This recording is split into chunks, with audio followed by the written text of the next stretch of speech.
Welcome, everybody. Nice little song. I got a little ditty here in my heart today. To the H3 podcast live only on twitch.tv/H3H3 Productions. Today's episode is sponsored by Movement, NatureBox, MeUndies, and of course, Twitch Prime subscribers like you. Today we have the legendary TotalBiscuit. And of course, for all my E-Recliners out there, the only and original Hula-Cliner. Next week, I'm excited that we have Dr. Disrespect here with us. If you don't know who that is, he's a really cool Twitch streamer who's really captured my attention. He's a pro gamer, but he's just super entertaining, interesting guy. So that should be a lot of fun. The week after that, I am excited. We have Jordan Peterson, right? The week after that. If you guys know who Jordan Peterson is, he's like a psychologist or something, but he's a scholar. He's a scholar. He's a really smart guy. If you guys want to know the schedule for upcoming episodes, go to our new Twitter account at the H3 Podcast, and we're going to be posting our live schedules there and upcoming guests. If you guys have questions for Dr. Disrespect, we'll put a thread up on the subreddit, so you can put them there. We forgot that today. And, okay, let's introduce our guest. TotalBiscuit, a prolific video game critic, host, commentator, and legend in the video game world. He is the host of the popular podcast, The Co-Optional Podcast, on his YouTube channel and on Twitch here, TotalBiscuit, the Cynical Brit. I've been a fan of this guy for a long, long time, ever before I ever even made a video on YouTube. I was obsessed with StarCraft 2, and that was how I found out about him, because he was a shoutcaster back then. Those were dark days for me, as Ela recalls. The push for masters consumed my whole life. Yeah. But we'll talk about that when the man himself joins us. So please, if you would welcome TotalBiscuit to the podcast. Woo! Come in, please. Have a seat. God bless you. Thank you. Thanks for joining us. It's my pleasure. What a wonderful little operation you've got going on here. Thanks, dude. Thank you. I feel intimidated, frankly, now. No. It's like, oh, damn it. This is how it's supposed to be done, isn't it? No. You want to lay down on the couch? We've got like a little therapy No, I know what session. happens in Hollywood when that goes Purple down. couch? We don't need any more of that. Thank you very much. Well, I've been thinking, especially not lately. we're working on pitching a show, and I'm wondering, I haven't not raped enough people. I mean, so far I'm at 0. Right. Well, I mean, So- it's a good number to be at. You know? I'm just thinking, I don't know if you're I'm going looking to to make aspire it. to more, though, it's the kind of thing you need to get started on earlier. Okay, I'm behind. I got to bolster my numbers. Exactly. You know, there's a lot of people in Hollywood that are just way ahead of the curve when it comes to that. And, Absolutely. Got to get on with it. It's shocking. Yeah, actually, let's just talk about that. Sure, why not? Let's just get into something nice and easy. Yeah. Why does everybody rape everybody else in Hollywood? That's a good question. Well, I wasn't Rape, what is it? rape. What's with it? What's the deal? Well, I was kind of surprised, but it seems like this Harvey Weinstein thing has really brought out a lot of dirt, right? It really does. Like, it seems like God knows how long this has been going on for, and people calling it an open secret. But how much of an open secret can it possibly be if this is what it took to get people to really talk about it? It's like, this has obviously been going on for a long, long goddamn time. He's been at it for decades by the sound of it. Yeah, and he certainly can't be the only one. It's completely blown my mind as I've seen the list of women, and not just like secretaries and colleagues, but like A-list, the biggest celebrities, female celebrities in the world are like, this guy sexually harassed me. I was like, oh my God. Anyone you can ever think of. I mean, I read what Lena Headley said recently about it. I'm like, good Lord, it's ridiculous. And, you even see people like Terry Crews coming out and saying, look, there's a culture of this in Hollywood, and it applies to women and to men. Kids. Yeah. That's the weird one. Yeah. I saw today that Quentin Tarantino said, I knew enough to do something about it, and I should have done something, and he's like regretting. That's what a lot of people are saying. It's like, I should have done something about it. It's like, and I have to wonder, like, why didn't you? I can get why an aspiring actor Well, Quentin is in a worked position. closely with him on a lot of stuff. It's In a way, though, in a way, it's like it's refreshing. I know he fucked up, right? But it's Yeah. refreshing to see someone being honest about, like, Right. I should have done I knew more. about yeah, it. exactly. Nobody That's a else good is saying thing. that I've Because seen. that way it shows that it's actually a fucked up situation. They're like more than you think, because people know about it and let it happen. Yeah, you they know? did. And you can understand it when it comes to an aspiring actor who it's like, look, this is how it is. This is what I need to do to rise in the industry. But you're looking at people like Tarantino, you know, the kind of people who should be basically untouchable, Yes. who were in a position to do something about it, didn't. You know, you got the whole. They're chums. Yeah, they really are. You know, they're complicit by their silence. If you're like good friend and colleague, is you see him every once in a while, like, you know, acting inappropriately. It's like, at what point do you be like intervene? It's a sticky thing, Yeah. and I think most people didn't understand the depth of it too. Yeah. Because I heard anecdotes of women being like him saying, "Don't tell your manager, don't tell your agent, don't tell anyone about this."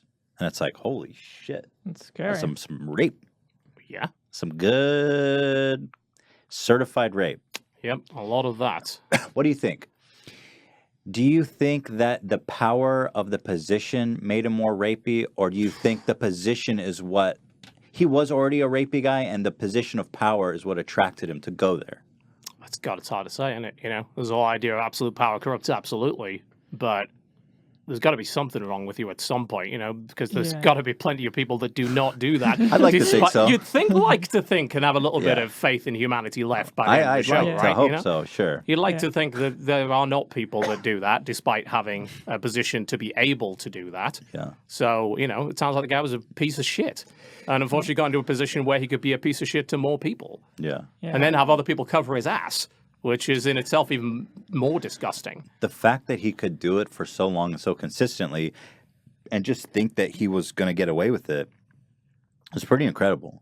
Well, I mean, for how long He did he? did, yeah. You know, he pretty much did. The culture of Hollywood enabled him to do it. When you go to the UK, and this shit is one of the most disturbing, the story of Jimmy Savile, Oh, God. who yeah. was How- on face value the creepiest looking person alive. Do you pronounce it like Savile or Savile. Savile? Yeah, Jimmy I've Savile. said that wrong Savile? forever. I heard it recently. Yeah, Savile. definitely Jimmy Savile. But God, Savile. I mean, we all grew up knowing that guy because he was on our TVs. Were know, you he's- creeped out by him as a kid, or did that a happen little after? bit, a Yeah. little bit. There's always something a little bit off about him. But Yeah. I mean, I'm going to pull up a picture for those of you who don't know, but this guy, well, this guy was a child entertainer beloved by the whole country. So, yep. And basically, immediately, he looked like that. I mean, look at this guy fucks kids.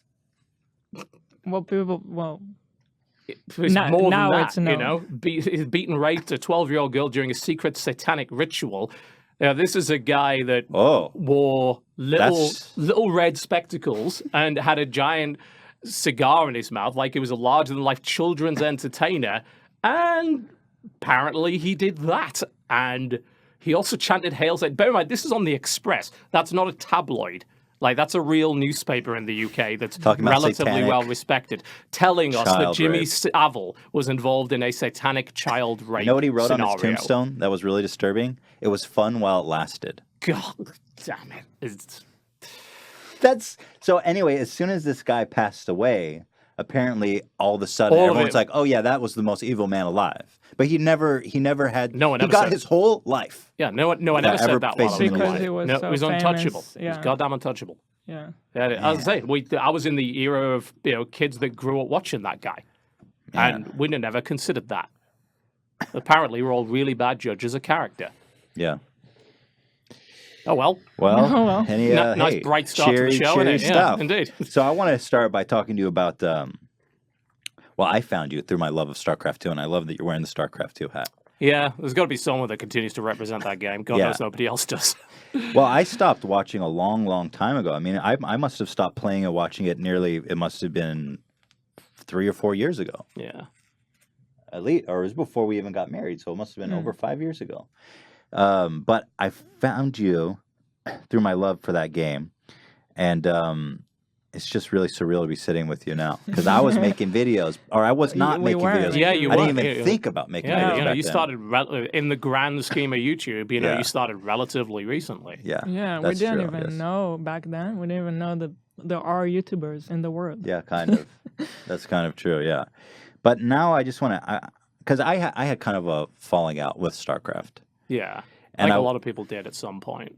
I'm just wondering, like, do you think that game was the rightful successor to Brood War and Warcraft 3 and the large, like, the legacy that Blizzard had built with, Strategy games competitive in general, RTS games? I mean, I think it was, but I think, like, StarCraft 2 is very much a 2010 game in 2017. And it's the kind of thing that if they took another look at it and took another swing at it, they probably would not have made the game they did, you know? But back then, that was absolutely the right game to make. And if you go back to Brood War in particular, and you can try that now with the remastered version, you can see how goddamn hard that game is. It's impossible, basically. It's impossible to play well. And a lot of people have fond memories of Warcraft 3, but they probably have fond memories of the campaign and customs and playing Dota and Wintermore and Tower Defense. They don't have fond memories of playing competitive 1 versus 1, you know? And if they did, they'd know that game was just as hard. Right.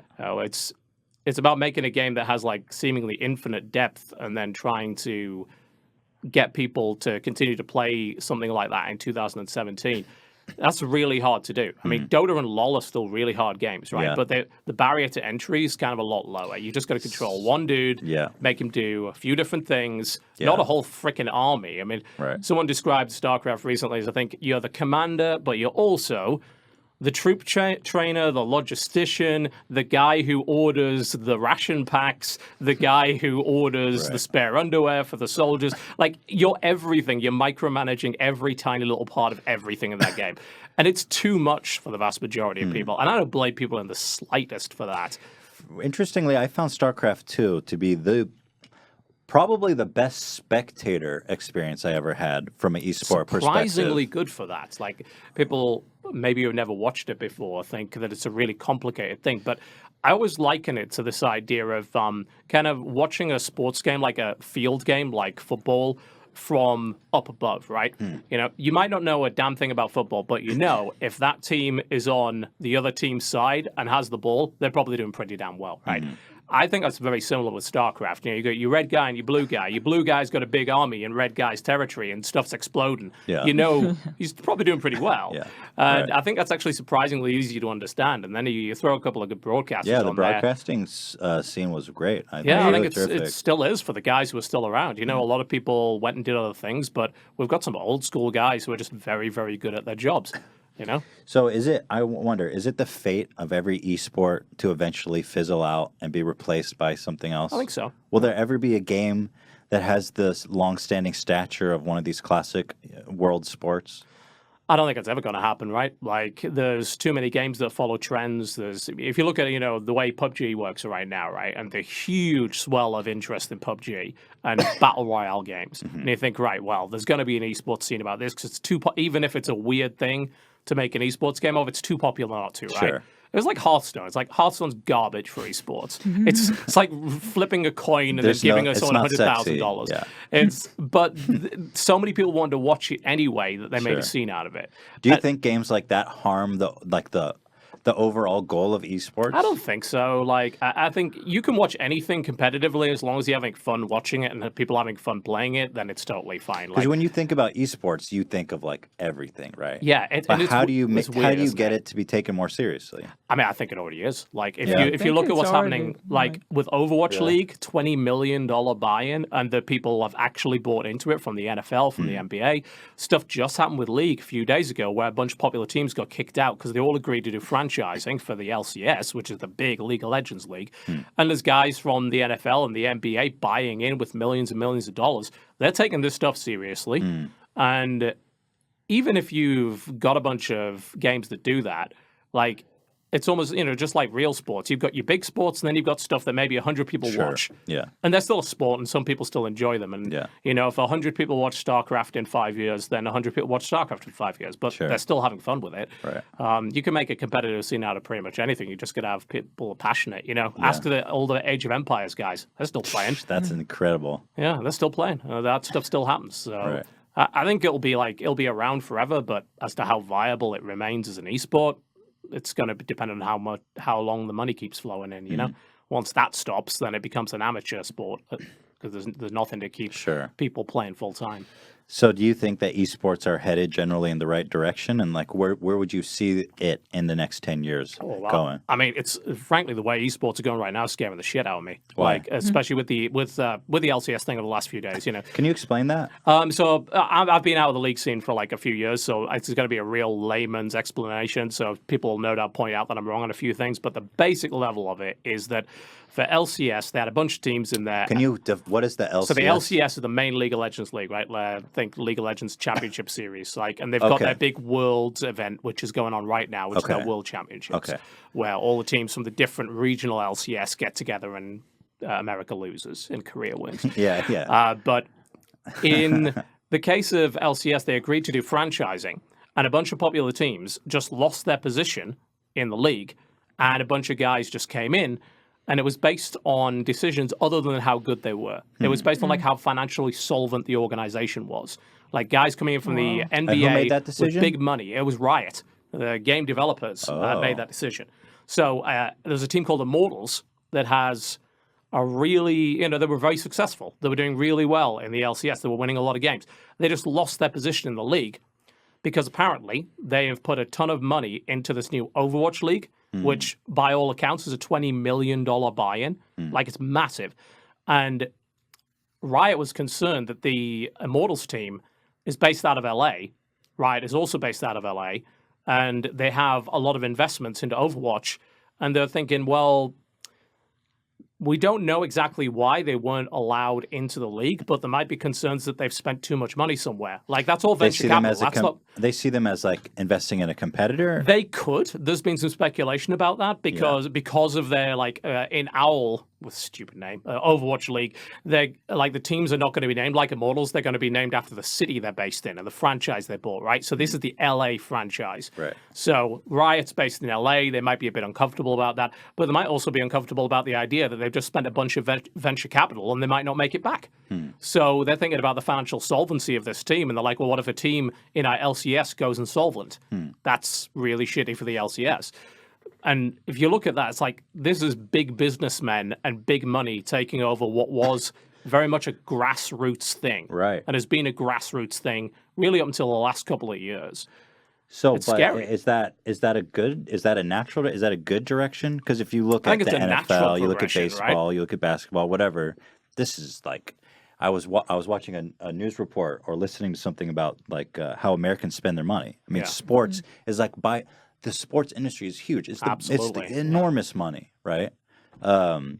So in a way, it's natural and maybe good. I don't know. It could very well be good. It's that money might bring stability. It's hopefully going to bring some mainstream recognition. It's going to bring facilities, stadiums. Hopefully, we'll also see a lot of the shady shit that's been happening in esports the last 10 years disappear as a result of pros coming in. What kind of shady shit?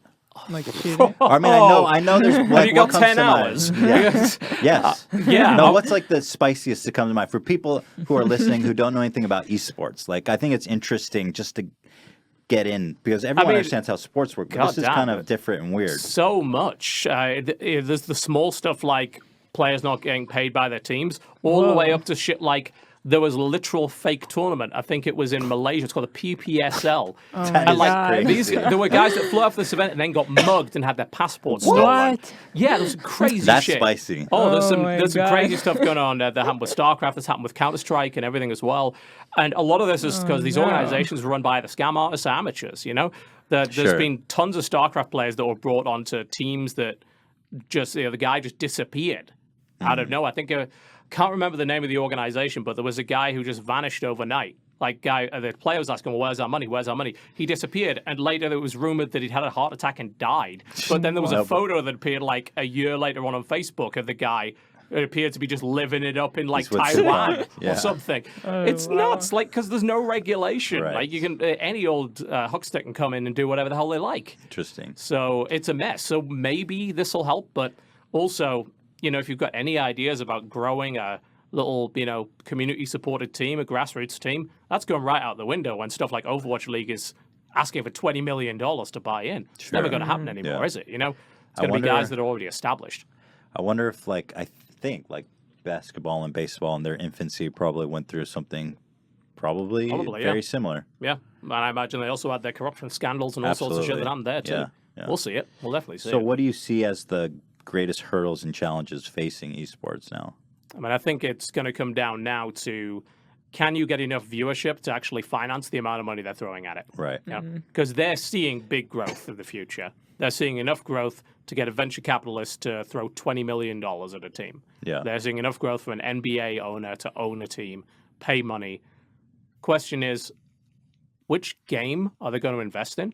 Because right now, they're throwing money at the Overwatch League. Is that the big one right now? That's the big one they think. Bear in mind, this hasn't even happened yet. Right. Like, they've been over the past year trying to make this league happen, getting people to buy in, buy these franchises for different cities around the world, because they believe that people are going to cheer for their home team, even in esports. Like, That's a really interesting idea. Yeah, it of is. local franchises. I mean, that's pretty spicy. But will it work? I mean, we don't know. I don't know. And Yeah, is I really don't Overwatch know. even a game that people want to watch Yeah, in I don't large enough know. numbers to make that money back? I find it a really hard game to watch. I think it's messy. I think- can't watch it. It's too much color all over the place. I can't watch I it. felt the same way, even though I love Dota. I clocked 2,000 hours on it. I hated it as a spectator sport. It's too messy. Yeah, it took me a while to really be able to watch Dota. I had the same problem with League earlier on with League. It was super colorful, but they're toned that down a bit, you know? I think one of the big challenges facing esports is like, do you make a game that's great to play and competitive and strategic, or do you make a game that's good to watch? And are those things Sometimes it's are at hard to conflict, do both. right?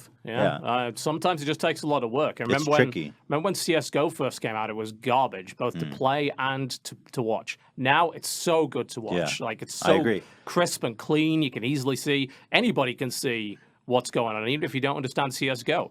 You know, guy caps 4 dudes in the head with a pistol. It's great. It's It's impressive. obviously impressive. I think that's a you know? great example. That's me, because Ethan will play all these games, and I don't. So a lot of times I'll sit with him and I watch. Yeah. And I can tell you some games are really fun to watch, even if I don't understand the game. It's important that the skill is apparent Yes. to a layman, Right. right? Has to be Yeah. readily apparent, and And that's what's going to make them big. You know, Right. that's what's going to make the money that these guys want, the kind of level of cash Right. flow that they need to make this You know, big. I Is think- Overwatch the game for that? I don't think it is. No, I think I actually, now that you've said that, I think Counter-Strike is the only competitive game where agree. you can see the skill Yeah. and the play. yeah. I mean, you know, there's maybe other stuff to some extent like Rocket League. You know, I think that makes sense to a lot of people, but I don't think it's. Yeah, it's maybe. I think that game's probably hit its ceiling already. You know? It's not agree. going to go super huge, but CS:GO is still growing. You know what? That's fucking. I think Counter-Strike is the one game That that's game been is around pretty awesome. forever. Yep. It was the first multiplayer game I played over the internet. Yeah. I played on dial-up modem.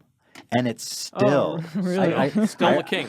I don't know if you were sharing this experience, but I used to play on dial-up modem. Oh, yeah. Nobody had DSL. Yep. And we all had like 300 ping. And then all of a sudden, these sons of bitches show up with like 150. Ah, and we it called them sucks. low ping bastards. Yeah. Because it's basically like cheating. Yeah, at that and we point. set up a server where we banned people that had too low a ping. Like, fuck off. It's like, no way, that's unfair. I remember upgrading from a 33.6 to a 56K modem. Yeah, And I was like, yeah. look at me, I am fucking amazing. And it's like, no, it's just still terrible. But Yeah. you could download those images at like 5 or 6 kilobytes a second instead of 3 to 4. You know, it was good shit. Technology. Yeah, it was amazing. So I think Counter-Strike might be the golden child. Yeah, I think it is. The weird thing about Counter-Strike is, will a game about shooting people in the head make it the mainstream, like as an esport?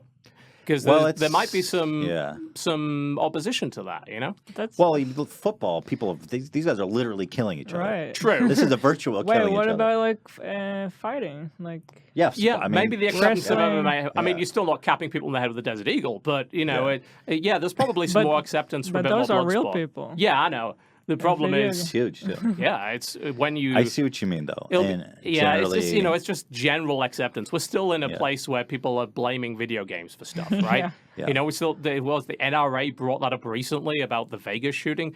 Yeah, sure, like a 60-year-old guy. The reason he did that was because he played Counter Is that Strike. how they're deflecting these days? That's the NRA every time, you know. I love it. Just toss Video that games stuff in real out there. life, not in video. Or you can have 50 rifles in real life, but you can't use them in video games. Apparently. Yeah, So I recall you saying that you owned a esports I team did in for a South while. Korea. Yeah, for about 2 years. Yeah.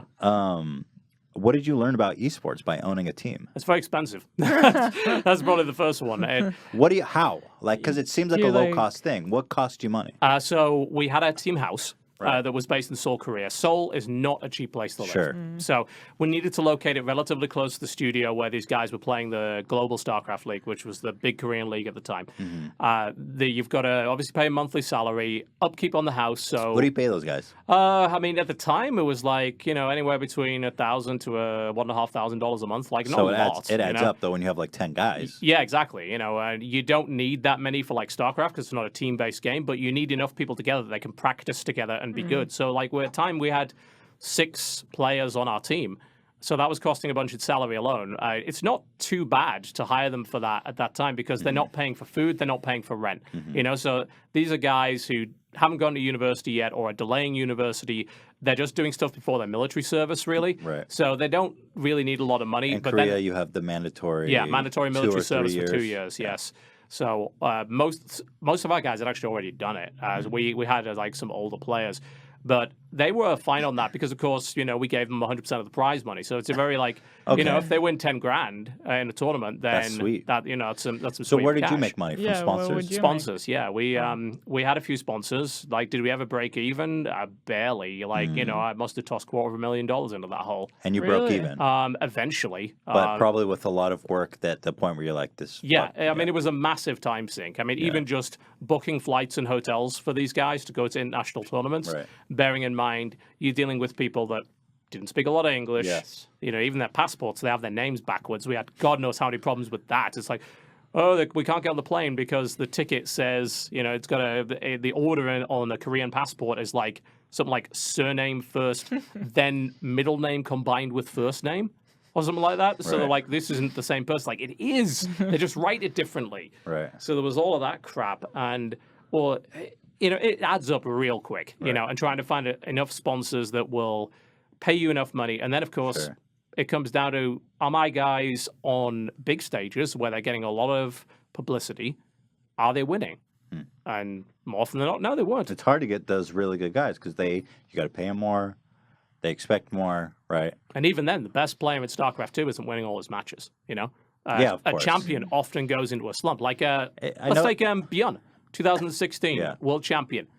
He has not won a major tournament this whole year. The thing that I noticed about StarCraft, having been a big fan, the most popular players were popular because of their personality and not Back in really the at all day, to yeah. do. Like you had Idra, Idra, Naniwa. these guys were not like on Korean. That's the No, guy they're that not I close. remember, Yeah. Idra. They're all gone now, though. Yeah. Because they couldn't keep up, and now there are some foreign players who've got really good. Like Neeb has won a Korean tournament. He's the first foreigner to do it in like 11 years. There was that French guy, Stefano. Yeah. I was a fan. I remember that guy He was a too. party guy. I mean, Let me put it that way. I was a Zerg player. He was good. That's all I cared about. He won tournaments. He could beat Yeah. Koreans, It was and he had a pretty sick. personality. Yeah. Like, I think that's one of the major problems we might have right now is that a lot of those guys retired, and the best players are still in Korea, and it's hard to give a personality to someone that doesn't speak English. You know, it's another big obstacle. It's like when you're good at video games between like 15 and 20. Yep, especially StarCraft. Like you got to be yeah. so fast. Like you have arthritis after like Oh, a yeah. day of playing. Terran exploding wrist Yeah. syndrome. People that used to play Terran, they'd have to have wrist surgery at like age 22 because their right wrist would be so busted up. In basketball, for example, you can have someone who's 35 years old and crushing it, right? Yeah. But But I guess that happens in all kinds of professions, like models. They can Yeah, only. you've got an age cap on it, Yeah. definitely. But generally in sports, I think people have longer careers, and I think that's important to sustaining it because you need Yeah. a cult of personality. You need someone to follow, grow with, right? Yeah, you like gotta be able to Jordan, build up Kobe. brand. These guys played for 20, 30 years, Yeah. and they held people's attention for all that time. Yeah. It's kind of hard when you have a guy who plays for 3 years and then and then it's disappears. gone. And vanishes, yeah. Just like everyone you just mentioned, they don't play anymore. Hmm. There's just not the lifespan on them. And even the old school guys like Afia for Dota, he's pretty much retired now. Like, he can't keep up. It's not a viable career path for most people. Like, I'd never recommend it to anybody. Right. It's like, don't, no. Yeah. All right. Well, hey, let's take a quick break to thank our sponsors. I am going to use the restroom and take care of some business, but we have got a lot of spicy, interesting stuff to talk about. So please do not go away. Something terrible will happen. I don't know what. Does that work? Is that funny? Yeah, I like it. I think Yeah, it does that works. work? You know, I find like threatening your Yeah. viewers generally a pretty good idea. Get you it? know? Threats and like superstition. Something awful is guaranteed to happen to you if you switch off. So please stay tuned, and we will be right back. Thank you to Movement, the incredible watchmakers. Oh my God. Oh my God. Wow. Elegance embodied in a watch. Movement was founded on the belief that style shouldn't break the bank. The watchmaker's goal is to change the way consumers think about fashion by offering high-quality, minimalist products at a revolutionary price. This price is changing the world, just like George Washington did when he crossed the Delaware. This is the George Washington of watches. With over 1 million watches sold to customers in 160,000 countries around the world, Movement MVMT Watches has solidified itself as the fastest growing company. Just like the United States manifest destiny. It was our destiny to take over every plot of land in this country from sea to sea.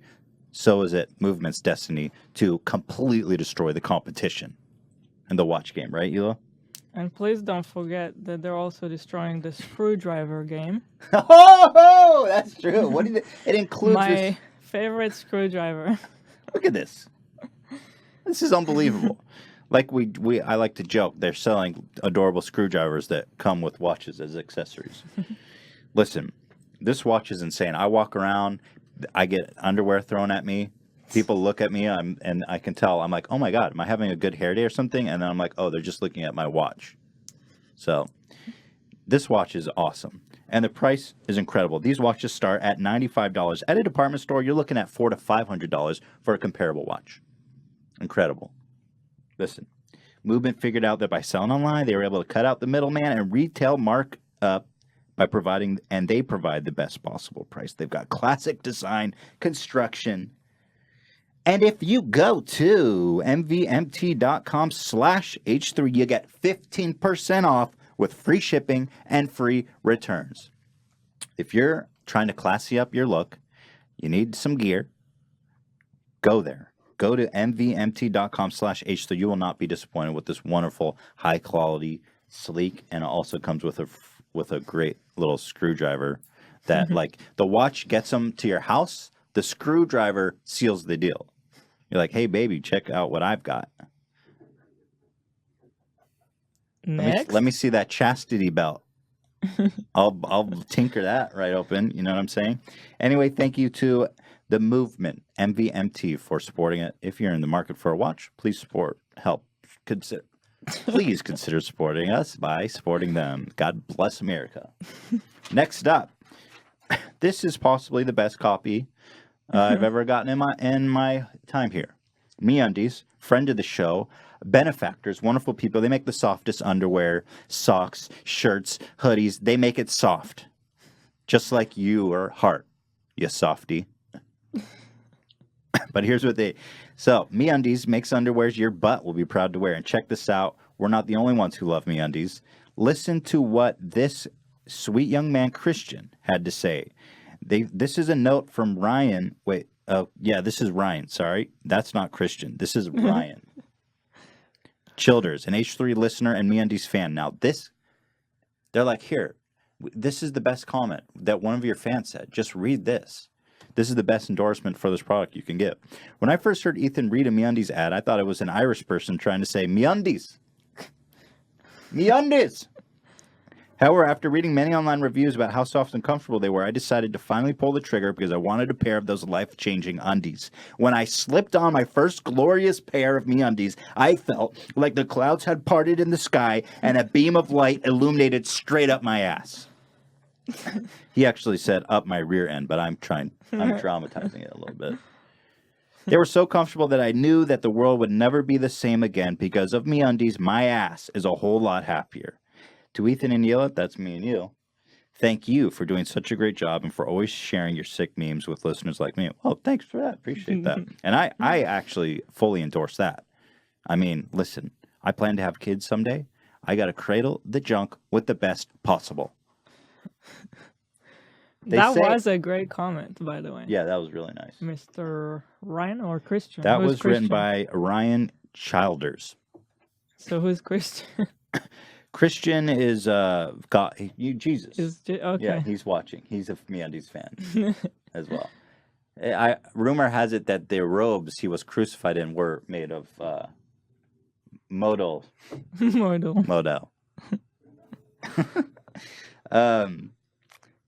That's why he came back. He's like, go to Jesus. There's no MeUndies in heaven. MeUndies.com/G Just heaven. SUS. Jesus. Listen, my friends, to get 20% off the best and softest underwear and socks you will ever own with free shipping and 100% satisfaction guarantee. That means if you don't like it, send it back. You get your money back. Go to MeUndies.com/H3. That is MeUndies.com/H3. Pick up a pair. You won't regret it. Thank you for supporting us. And finally, Nature Box. These guys have figured out the snack game. We all eat snacks. If you look like Hila, you're skinny. If you're voluptuous and thick like me, we all eat snacks. We all love snacks. Well, guess who does it better than anyone? Nature Box. Okay? We all want to eat better, but when it comes to snacks, sometimes it feels like the whole world is delicious and a billion calories versus boring and tasteless. Doesn't have to be that way. Up your snack game with Nature Box. They've got 100 snacks that taste good and are actually better for you. All the snacks are made from high ingredient, simple ingredients, which means no artificial colors, flavors, or sweeteners, so you can feel good about what you're eating. Capiche? You scroll their website, it's a joy. You start salivating.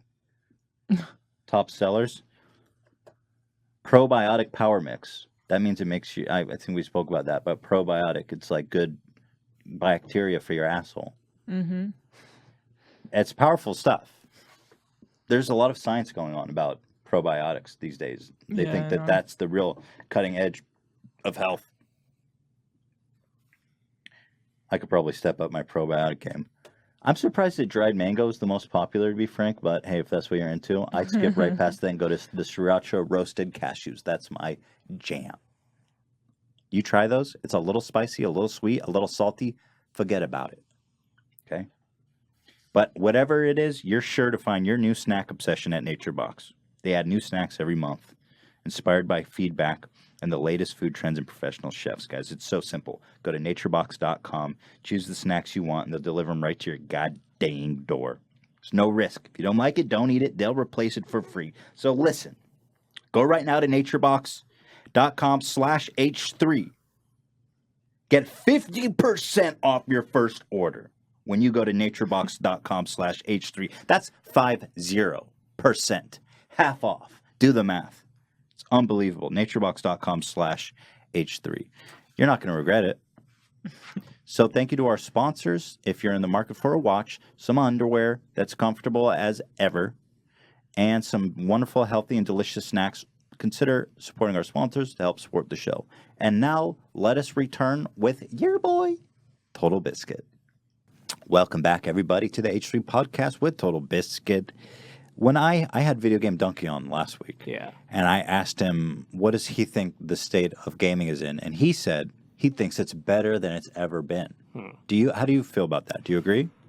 I think there's a lot of things you can point to that will support that opinion, and then there's a bunch of other stuff that you can point to that says, God, this is getting worse. Like, 2017's been such an amazing year for games. Like, you think about it, like, every other week there seems to be something coming out that's just top-notch shit, whether it's AAA or indie or somewhere in between. But on the flip side of that, you've got maybe the most insidiously creepy, awful year when it comes to companies trying to really push the boat out in terms of how much they can milk out of you. Right. Shit they put in games that just takes you out of the experience and interferes with it. You know, you got Battlefront on the way where they said, all of the progression is in loot boxes. Didn't they already ruin that game once? But yeah, they did with the last one. They're doing it again. It was terrible, and they're doing it a second time. You know, the sad thing is the gameplay is a little bit better this time, but they've ruined everything else by saying, let's have all progression. You know, what the hell was wrong with, like, COD 4 and the way the progression worked there? They gave you a few good guns right off the bat, and then you could get some other stuff that was like personal preference. It was fine. And now it's like, well, we want everyone to get random shit through boxes. No, the stuff you want. No. You've got to get more boxes to get the stuff you want. You've got to or craft it.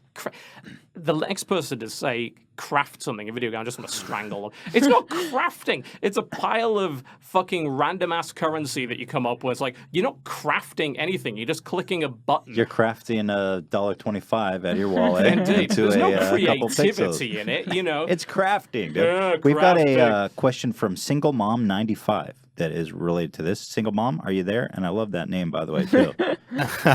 You're not a mom. Appreciate it. God, we've been bamboozled. We've been trolled. What's your question, bud? So it's for TB. First up, congrats on 10 years of Mr. and Mrs. Bain. Indeed. Thank you very much. Yeah, As of today, congratulations. as it By the happens. way, Yeah. today is 10-year your wedding 10-year anniversary. anniversary. You're spending it with us? Yeah. Yeah. Yikes. There's probably been some rumors circulating about that. I'm Don't worry, we're going to Vegas on Thursday. I'm not worthy. We're all good. My marriage is fine. Okay, I'm It's not good. worthy to be taking up But your time today. congratulations. Yeah, on that. congratulations. That's Appreciate that. amazing. Anyway, Single Mom. So my question for you, sir, is now that we're seeing an increase in microtransactions and loot boxes and paywalled content, what can we do as consumers to combat this?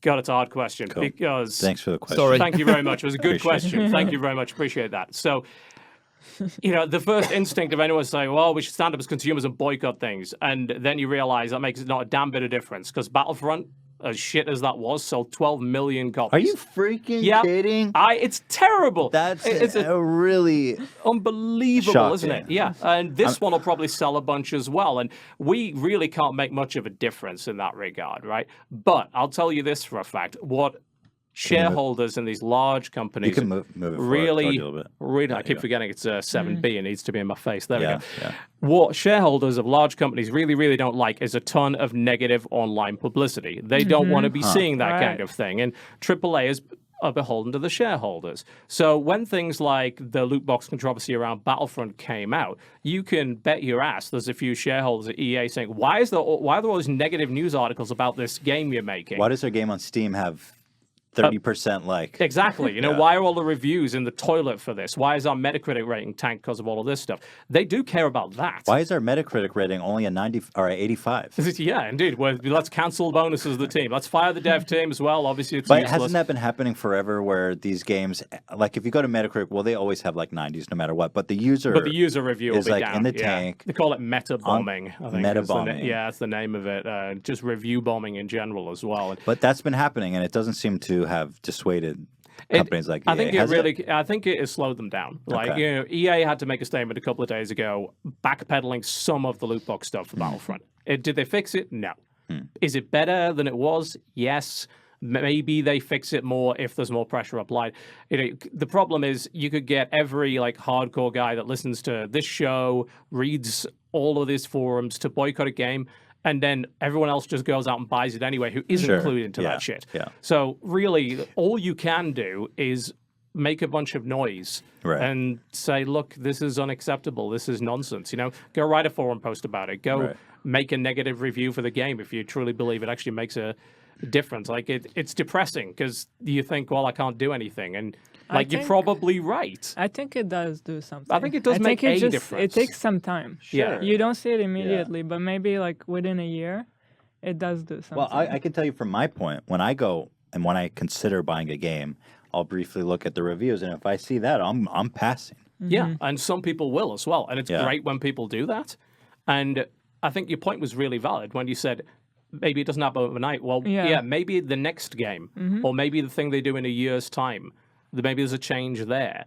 Or who knows how much worse it would be if people hadn't made a noise. Right. That's true. We might have reached this point years and years ago if people hadn't been resisting it. It sucks to be in this constant state of feeling like your hobby is getting ruined by some assholes in a fucking boardroom, Yeah. and you have to constantly yell and be angry about things because it's fucking exhausting. We just want to sit down and play video games, man. Is there any great games that are doing it right? I think there's actually more that are doing it right than are doing it wrong. Like the news gets covered with all this negativity, but Who's doing it great right now? I mean, if you look at, say, the company that brought out Hellblade, right? Like Ninja Theory, they made Hellblade, a game that looks like it looks incredible.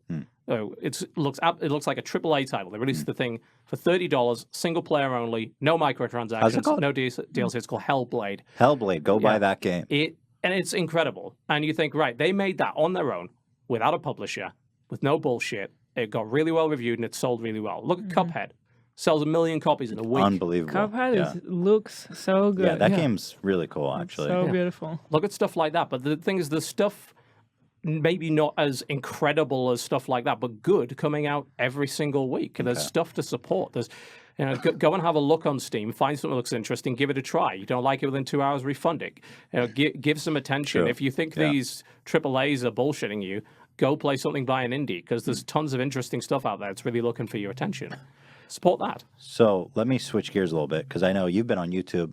You've been in esports forever. You've been on YouTube forever too. Yeah, 2010 was when I started on the YouTube stuff. So one of my questions is, what's your opinion on ad block? I mean, it's ultimately, there's a few ways to look at it, and you got to be very careful about talking about ad block, because Why? Because I think people get really militant about it. Like, I think if you read forum threads or subreddit threads about whenever a site has bad ads or whatever, you'll see like thousands of people like, this is why I have ad block. I ad more block everything inside. Ad block on YouTube, I guess. Ad block on YouTube in particular. It's like, in theory, the way the system's supposed to work is it's a free video, and if it's free, that means you're the product, right? You as the viewer are the product. Your data is being sold. You are being sold to. You're not kind of our customer as a viewer. And if you ad block it, you're taking that kind of out of the equation. And really, if Google wasn't backing it with infinite money, YouTube would be dead, you know, as a result of that. I guess that's why nobody cares. And what I've always wondered about it is, why do you think that YouTube doesn't stop it? Because surely they could.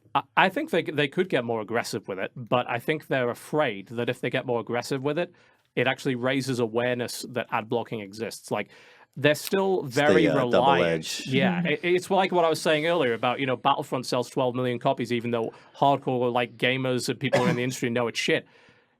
A bunch of other people just buy it anyway. Like, they'd rather people just didn't know about ad block, and particularly in the mobile space, right? Like, they're making a lot of their money now through mobile ads, because ad blocking is not prevalent on mobile. Right. Whereas, like, you look at a PC audience, it's very prevalent there, but it's less prevalent on like Mac. I'm surprised, frankly, by how little people still don't use it. And there is a growing number of people I found of those who intentionally turn ad block off on websites like YouTube. Something that they want to support, and that's great. Yeah, ultimately, though, it is their right to do it. There's nothing illegal about it, and everybody finds ads annoying. What bothers me is that if YouTube was better at directing and targeting ads, they could put shit up there that would actually interest people and not be a massive interference. If content creators don't take the piss, they're not mid-rolling every 5 minutes, they're not shoving ads in people's faces. I think watching a 30-second ad for a 30-minute video is pretty damn fair. Dude, I'll tell you, we just got cable. Right. You know exactly what's going on with that then. I haven't used cable in 20 years. Yeah. I'm watching a late night show, and I swear to fuck, it's an hour long, and you have commercials throughout, 5-minute long blocks of commercials. Then he comes back on. I was watching Jimmy Kimmel. Yep. And then he does an integrated ad for Coca-Cola. Yep. That's another 2 minutes long. It's just a straight up ad sketch for Coke. And then it goes back to another 5-minute block of ad. I'm like, holy fuck. Yeah. I mean, I think some internet users maybe don't know how good they've got it. And for sure. And I think a reasonable amount of advertising to keep content free on the internet is great, because I don't think paywalling stuff's the right thing to do. No, I think that it's great that people can access this content, and a lot of us have had to resort to other ideas and other ways to make a bit more money, and that's on us. We're responsible for making sure we have multiple revenue streams, and that we're building good, solid businesses. We can't just rely on one income source. Yeah, we should get as many as we can, but it would be nice if we could find a middle ground. But the problem is that involves other websites not taking the piss. When here's an example, like I went to PC Gamer's website, calling them out right there on my iPad, right? And the whole screen was covered in a full screen ad that I couldn't get rid of. And then I start scrolling down the page, and it scrolls up to another ad that covers the whole screen. Yeah. Like, it's cancerous. It's like, you did this. Yeah. I And mean, that's what causes people to ad block. Yeah, for sure. And it bothers the shit out of me. YouTube is responsible with ads as much as a website like that can be. Yeah. But yeah, I mean, I use AdBlock at home.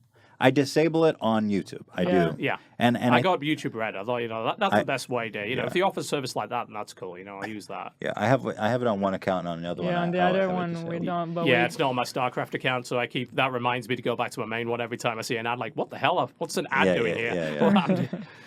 Well, I guess my opinion on it is like, it is a bit annoying. I feel like people on the internet in general are just so entitled to free shit now. I mean, they're used to it, right? Yeah, Yeah, it's just like right. par for the course, where it's like watch an ad, do anything to support this person who does this for a living.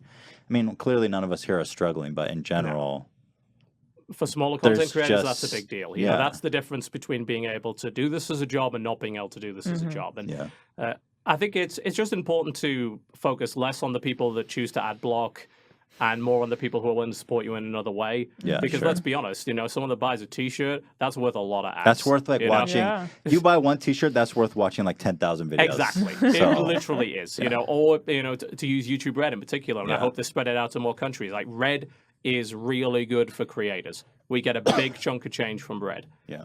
So, and we do really well as a result of that. That's- And yeah. I just want YouTube to make it a worthwhile service, because if I said to someone, and someone asked me, is YouTube Red worth the money? I'd honestly probably say, no, it's not. Well, Like, for actually one of the best marketing things they could do, and I actually do like the product simply because I get to stream music from it too. I get Google Play Music. Yes. Yeah, if you you do get that service with Amazon or iTunes, Apple would cost $10 a month. it would, yeah. That's how much I pay for Red, right? Or is it 15? No, it's 10. It's 10. So Yeah. it's basically getting it for free. I just cancel iTunes or Amazon for streaming like new albums. Do it there, Do it and there. I get it all. Yeah, I mean, I used it for the offline viewing and for the minimized viewing in the background for audio Yeah. on like my iPad or whatever. That's great Yeah. for just like listening to long videos that are basically Yeah, podcasts, which is totally. like all of my videos. Yeah. So I think it's good for that. The more they can do to make that service more attractive to people, the better, because they could quite literally do away with ads completely on YouTube if they got enough people to sign up to that thing, and everybody would be doing just fine. Yeah, totally. So you're a critic, obviously, of many things. Everybody is, right? Yeah, well, everybody's a critic. I agree. I myself am critical, maybe overly critical at time. And there's been a couple times you've turned your critical eye towards me or I us have in done that, general, yeah, totally. and probably with some measure of fairness as well. And some measure of not understanding what the fuck I was talking about. Well, anyway, well, let's start here. One of them, I think, was that you think that we were a drama channel. And so I wonder, do you still do you think that, and how do you define what a drama channel is? I don't think I do, honestly. Not anymore, anyway. It was more of like, I have an anecdote for you, right? A few years ago, we went to PAX East, and we got a little hotel suite near the venue. And event was done. We invited everyone over just to, have pizza, have some drinks and stuff like that. And you know what we did? 12 of us, all YouTubers, we all sat down and we watched Vape Nation, and we watched all of your old videos. Really? And we were awesome. laughing our ass off. My wife had never seen you guys. She watched Vape Nation. She was just in tears. Wow, that's awesome. That's really Thank you. cool. Hilariously funny. And then you compare that to something, a bit later on where you may be talking about, mentioning, even mentioning like Keemstar by name is like invoking Voldemort, or you you see sort of a channel going in that direction, and you get a little bit worried for them, and you get a bit concerned, like they're crossing over to the drama sphere and like out away from the comedy a little bit. And I think the problem with the drama sphere is that anything feeds it, right? Even mentioning that it exists, like feeds that particular subset of content on YouTube and makes it stronger. And it's one of the only kinds of content that thrives in negativity like that. Sure. That's true. Like the only way to really get rid of it is to kind of freeze it out completely. But I get, the thing to note, I suppose, is that the audience for that content are really young for the most part. Yeah. Like to the point where there's not even a crossover more often than not between like your audience and the kind of audience that someone like that would get, Right. So I don't think Well, that, yeah. I think it also comes to like we talk about news, right? We talk about the concept of important news topics that are relevant to people on YouTube, and like the difference between what is news and what is drama. Like what is something that has a wide-ranging effect on the site? Sure. What happened with Felix, for instance? had some wide-ranging repercussions for a lot of people. Right. Yeah, he's part of the reason the apocalypse happened. Yeah. There's no doubt about that. Yeah. I don't blame him for the ISIS bit, but you Yeah. know, he certainly had a part to play Yeah. in a part of that. Right. And then when people report on that, well, that's important news. But you know, at what point does it cross over into the territory of being drama? So I guess. how do you categorize drama? Just basically talking about it without adding something interesting that just pulls in views? I mean, think it how do was you characterize it? The way that I'd define it, the way that I'd split the two in is drama talks about the person, whereas news talks about an idea. Okay. And if you can divorce the idea from the person in a sufficient way, then as far as I'm concerned, you know, that's talking about That's the interesting. news. Is that at maybe in some way inherently at terms with like a comedic take on things where sometimes you I think have you can totally to do it. be more you have to be more dramatic oriented in that like you have to talk specifically about like the people About the and people who they involved. are and the situation of how things tie together because I feel I mean you got I'm to just you got to kind of I think you got to tiptoe around that. You know, it's the concern is rewarding that person who has been a piece of shit with more views and more popularity by having your platform implicitly support them, even if you don't explicitly support them. And that can, you know, that's a sort of really sucky thing to look at. And I've looked back at stuff I've done in the past and thought, you know, could I have done that better? Could I have Sure. talked about this in a way that divorced that person from the argument? yeah And sometimes you can. Sometimes it is really hard to do. yeah You know, I don't think you can talk about someone like Leafy without talking about Leafy. yeah of course So it's too his content is too tied into who he is as a person. Maybe to really maybe avoid you that. could though, because we could have It's like just- in that situation you could make a video about that type of genre of videos. I mean, it's possible, but it's interesting to think about it like that. it's just weird because With that- you gotta in a way you have to give the people what they want. Yeah. Like, you know, you look at like Content Cop, for example, as drama because he is all about the person, right? He is in a lot way person. because it is more dramatic, it's Yeah. more watchable, it's more juicy, it's more entertaining, course it is, right? yeah. It's funnier. So, would you consider that drama, or how would you divorce that? Do you think he does that well? I mean, I think sometimes he does, Yeah. but most of the time you're right. He goes straight in on the person. He goes for the jugular in a big Yeah, way. Like it's vicious in many ways. You know, you watch his latest one and you look at stuff like what he did at the end. You know, the diss track is comedy gold. There's no question about Right. that. And talking about that guy as a person is important in and of itself because you're talking about an inherently dishonest personality who is consistently lying to people, misleading kids, scamming people, Right. misrepresenting his life in a big way. I think you're never going to be able to completely divorce that from drama, right? But is it justified? I mean, probably, yeah. Yeah. You know, the guy deserved everything he got and then some in that I video. think He's one- a piece of shit. One of the things, like back when drama was really becoming a thing, or something that really bothered me about Leafy and some of his contemporaries, was that they didn't care who they made a video about, right? No, they didn't. You And know, then they you- end up like just shitting on some random 12-year-old Random kid, and it's autistic like, well, kid, you that's know? fucked up. Yeah, it is. Like they have no morals, like in that respect. And I think maybe when you get to that point, the only approach is to hit them back as hard, if not harder. Half of me makes me wonder if it just the kind of person that enjoys that would just revel in that notion. You know, do they even care who's getting made fun of, even if it's Leafy himself? You know, does that help him in some way? I don't know. It's hard to know. You know, when you have a really large audience, you've got a responsibility one way or the other. You know, Yeah. I have responsibility. All of us do. To I agree. That try is- and make the site better, to try and encourage a culture that isn't fucking horrible, and to also try and make content that is going to make us all money. You know, it's Yeah. going to make advertisers happy, but without compromising our creative freedom. That's a real fucking tricky balancing act. I think one of the problems that happens is when you have a huge channel with a lot of influence and they don't respect that influence, Yes. and that can turn sour. Yeah, I mean, you look at what fucking T Martin and Pro Syndicate did. Right. Yeah, I mean, that's My God. literally scamming children with gambling.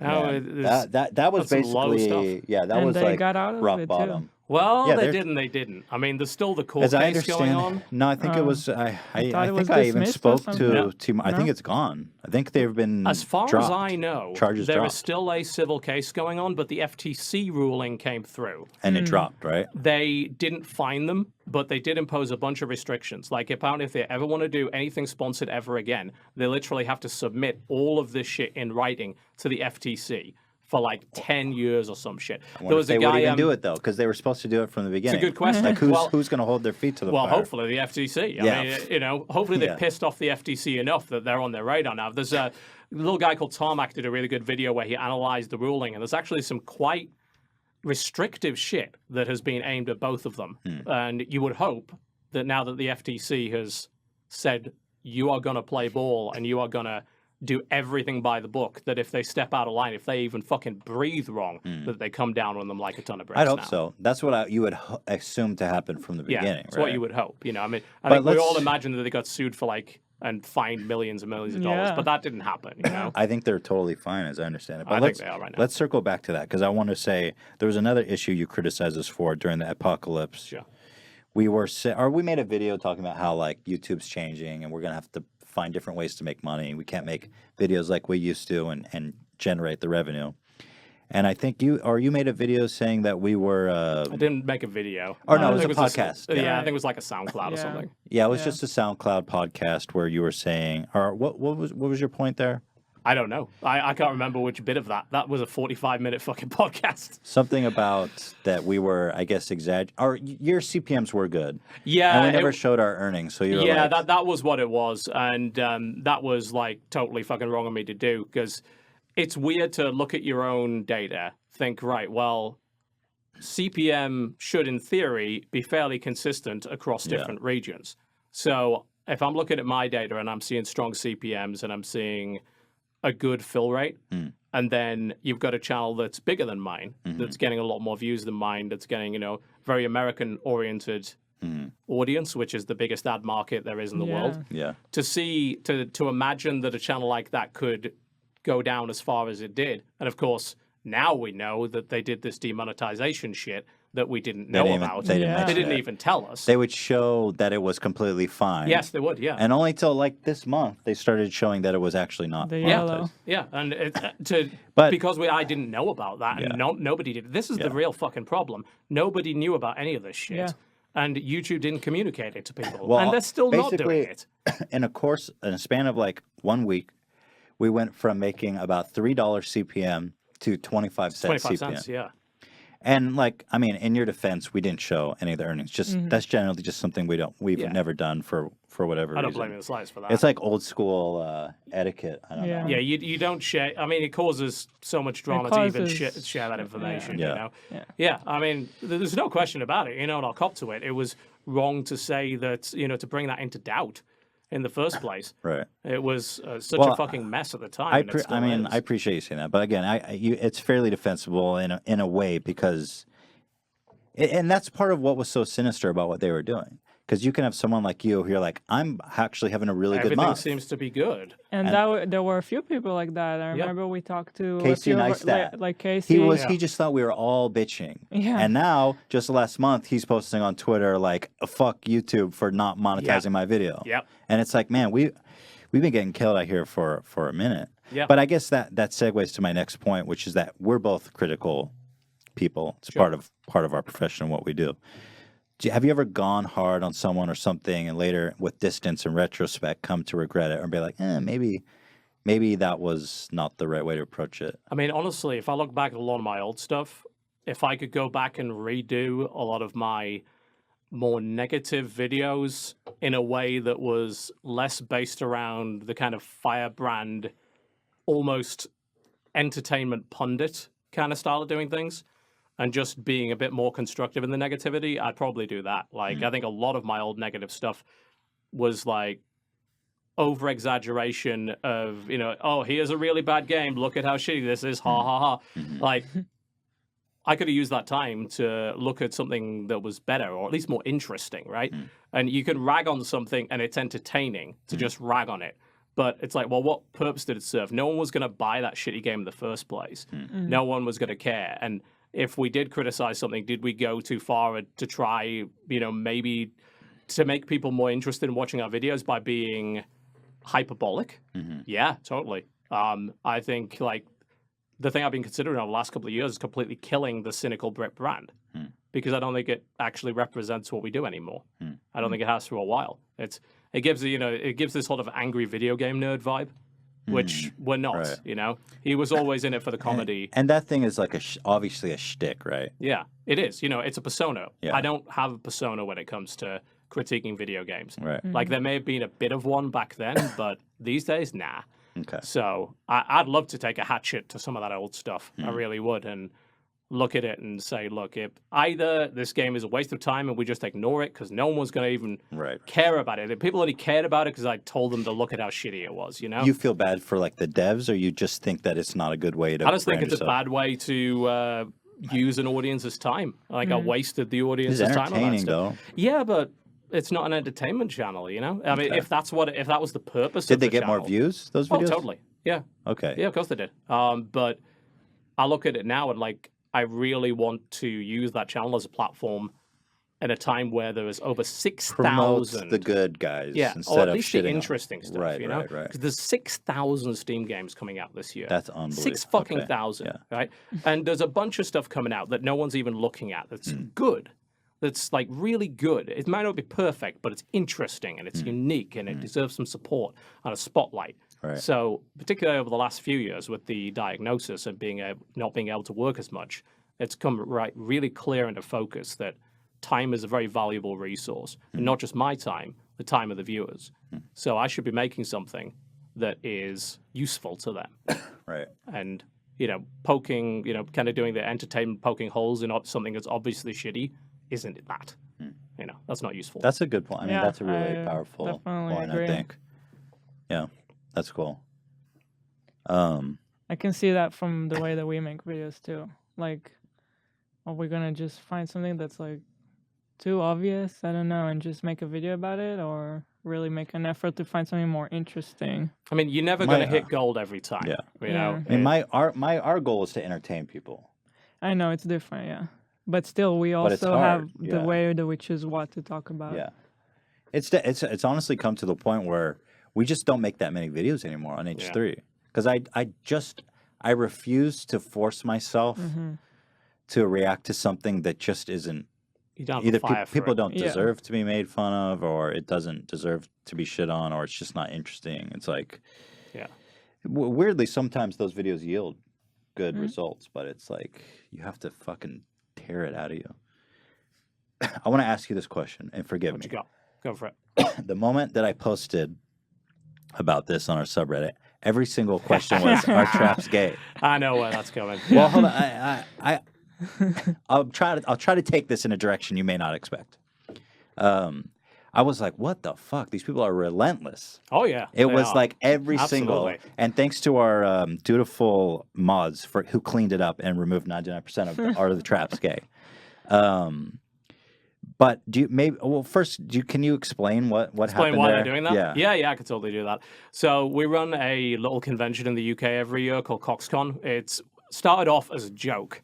Like Jesse Cox, who's longtime friend, co-host of my podcast, been around forever, went to a show called GemuCon in the UK, and he told his fans, "Hey, come to it. We're going to do a panel. We're going to do a meet and greet." It was great.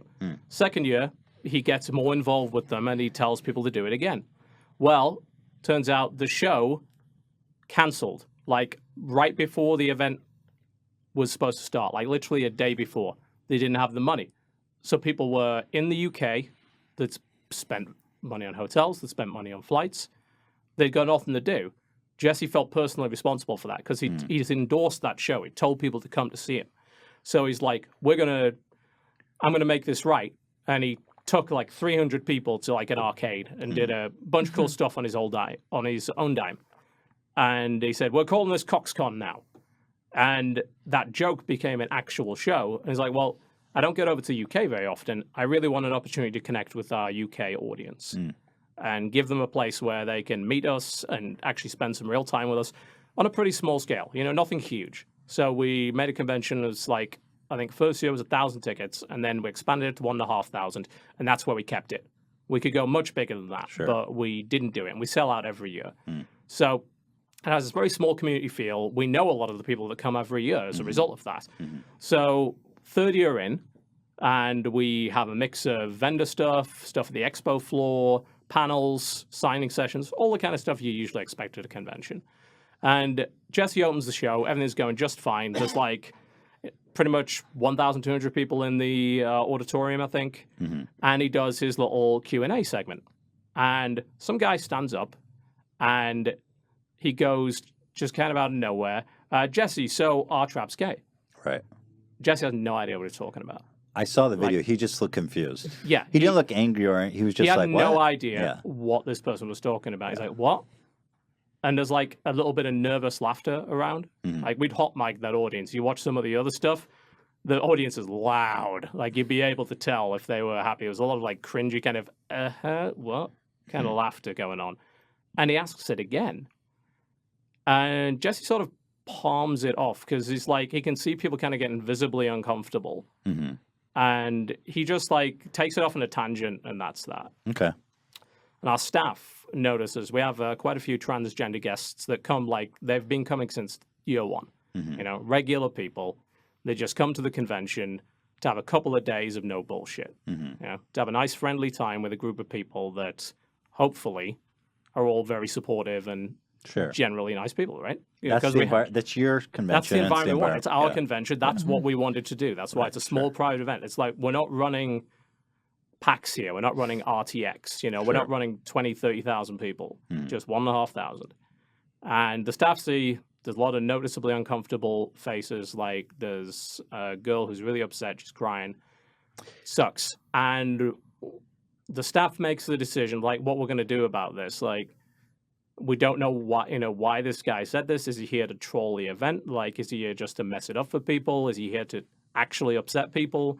Or is he just like a giant cringe lord? Like, my interpretation is that he probably harmlessly was just trying to make a joke that just didn't go over well, right? Yeah, you see, we thought that until, and this is obviously something we didn't make public, what we'd heard about, one of the staff had actually overheard this guy at a bar like the night before, because there's a few bars around the hotels that are near the convention center, one's literally in the convention center, and people hang around there the night before and drink a lot.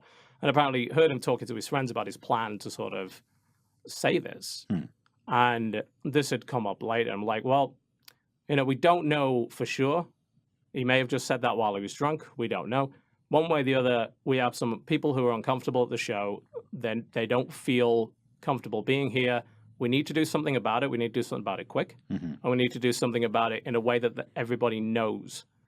So the best way we thought to do that was, well, the staff made the decision to get rid of him. And like, well, I can put it out on my Twitter because I know everybody at this show probably follows my Twitter. It's got the biggest reach out of all of the guests there. You know, it's the best way to do it without doing like, we don't want to do a PA announcement or anything.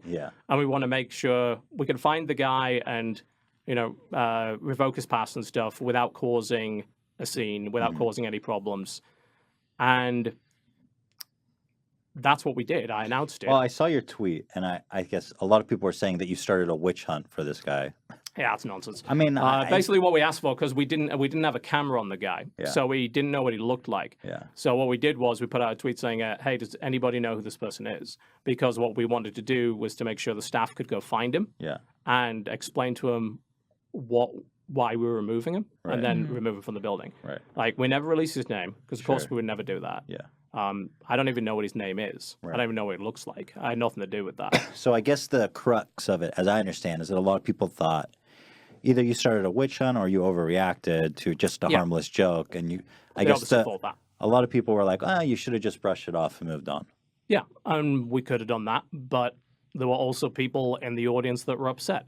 And ultimately, the priority has got to be the safety of the guests. It's got to be the guests being comfortable and happy.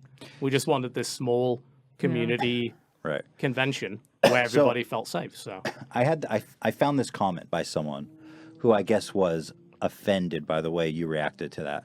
And I thought, like, it seems sincere. So I thought it'd be interesting to read this to you and get your reaction to it, because it seems like some people who were your fans for whatever reason were offended. So I thought maybe Yeah. it'd be interesting Apparently. to try to like find a middle ground here between you and these people who are actually upset by this. So here, I'm going to read this comment. Longtime fan of Total Biscuits up until the meltdown over the meme question at CoxCon. Why did he take the joke so seriously? It would have gone so much better for him if he just laughed it off and then made a seemingly unrelated comment about it later, assuming he felt that someone may have seen it as transphobic. Clearly, a huge amount of his fan base, as well as casual observers, think that was poorly handled at best. So just to reiterate, why get so up in arms over a joke? And then he says, anyway, no hostility meant. And he is a fan of yours. Yeah. Okay. Well, I mean, I guess I'd ask him the same question. Why get so up in arms over what we did? Right. Ultimately, it seems like none of the people who were actually at the show were upset about how we handled it. Right. Like, I know for a fact that people came to me and said that they were not upset, quite the opposite, that they were Right. happy that it had been handled that way. And it seems like when you know there's a 4chan brigade and you know there's a bunch of subreddits that are basically dedicated to trolling and you know that they've gone after you on purpose, it's kind of hard to take comments like that sincerely. Like, what would have been the best way to handle it? Well, not putting it out on my Twitter would have probably been a better way to handle it. Right. Let's be completely honest about that, you know? Because even if that had been handled in the most diplomatic way possible, which on the ground it was, you know, it was the staff handling it. It had Sure. nothing to do with me. Yeah. I'm not offended by it. I'm not transgender. Yeah. But there are people who are and were Right. and were upset by it. I mean, from the outside, from the outside, I agree with you. I don't understand why people would get so unless there's something I missed. Because if it's just that one Not tweet, that I know of. because that one tweet was not really that hostile. No, it was interesting because I knew there was going to be some sort of backlash. Sure. I could see that coming a mile away. You know Yeah. how the internet is these days. Yeah. As that size was quite surprising. You know, Yeah. and how long the fact that this is even still getting asked. This happened in like June. Yeah. Like, I don't even think about it, but apparently some of these guys still think about it, even though they weren't at the event and had no intention of going to the event. I mean, you're- probably never would. I'm just not really sure why they're as unhappy as they are. You know, are they so defensive over their meme? I mean, if that's the case, I've kind of got to roll my eyes a little bit at that. You know, and they said, "Well, our meme isn't offensive." Well, to some people, it is. You know. You know what? I feel like I can absolve. I don't understand the outrage.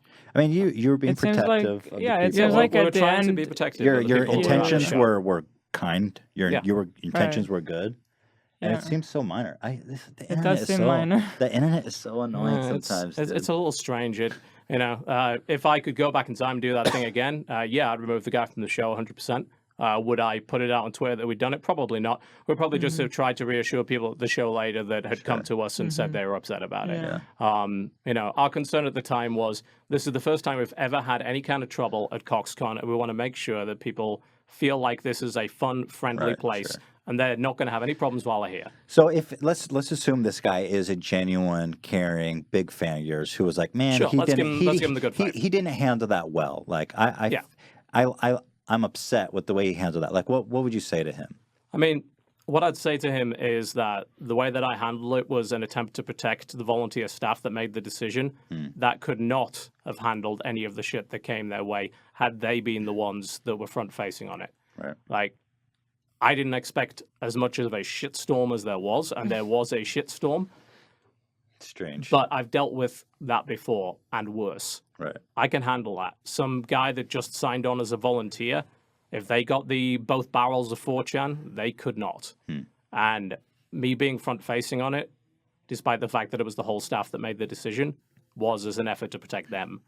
So could it have been handled better? I mean, you can always say that in hindsight, right? Sure. You know, but ultimately my priority is that the people that went to the show know that this is going to be a friendly, fun show, and they don't have to worry about that shit. They don't, you know, it's 2 days of getting away from all the bullshit of life on the Yeah. internet. You know, It's you don't want to completely bring fair. it into Yeah, the totally. house. You know? It's So- our private show. You know, ultimately we can remove anyone for any reason. There's no free speech argument or anything, despite No. the fact that a lot of people tried to make one. You know, even if that was true, it's in the UK. We don't have free speech in the UK. Come on. So for me, being someone who's very critical too, I feel like with our fans, like having that critical perspective cuts both ways. Yeah, When they agree with you, they love you. sure. And then once they disagree with you even a little bit, it's like they fucking hate your guts. Yeah, and they'll do it for a long time too. Do you experience that? Does that Oh frustrate yeah, you? totally. Yeah, I mean, when Trump won the election, for instance, Right. I was pretty damn upset about it. Like, why? Because I'd been listening to what he'd been saying about healthcare, and I have stage 4 cancer. My That's a pretty severe issue for me. yeah. Yeah. And I'm looking at what he's doing right now. I was like, oh, look, he's doing exactly what he said he would do. Like, Yeah. I had listened to what he said.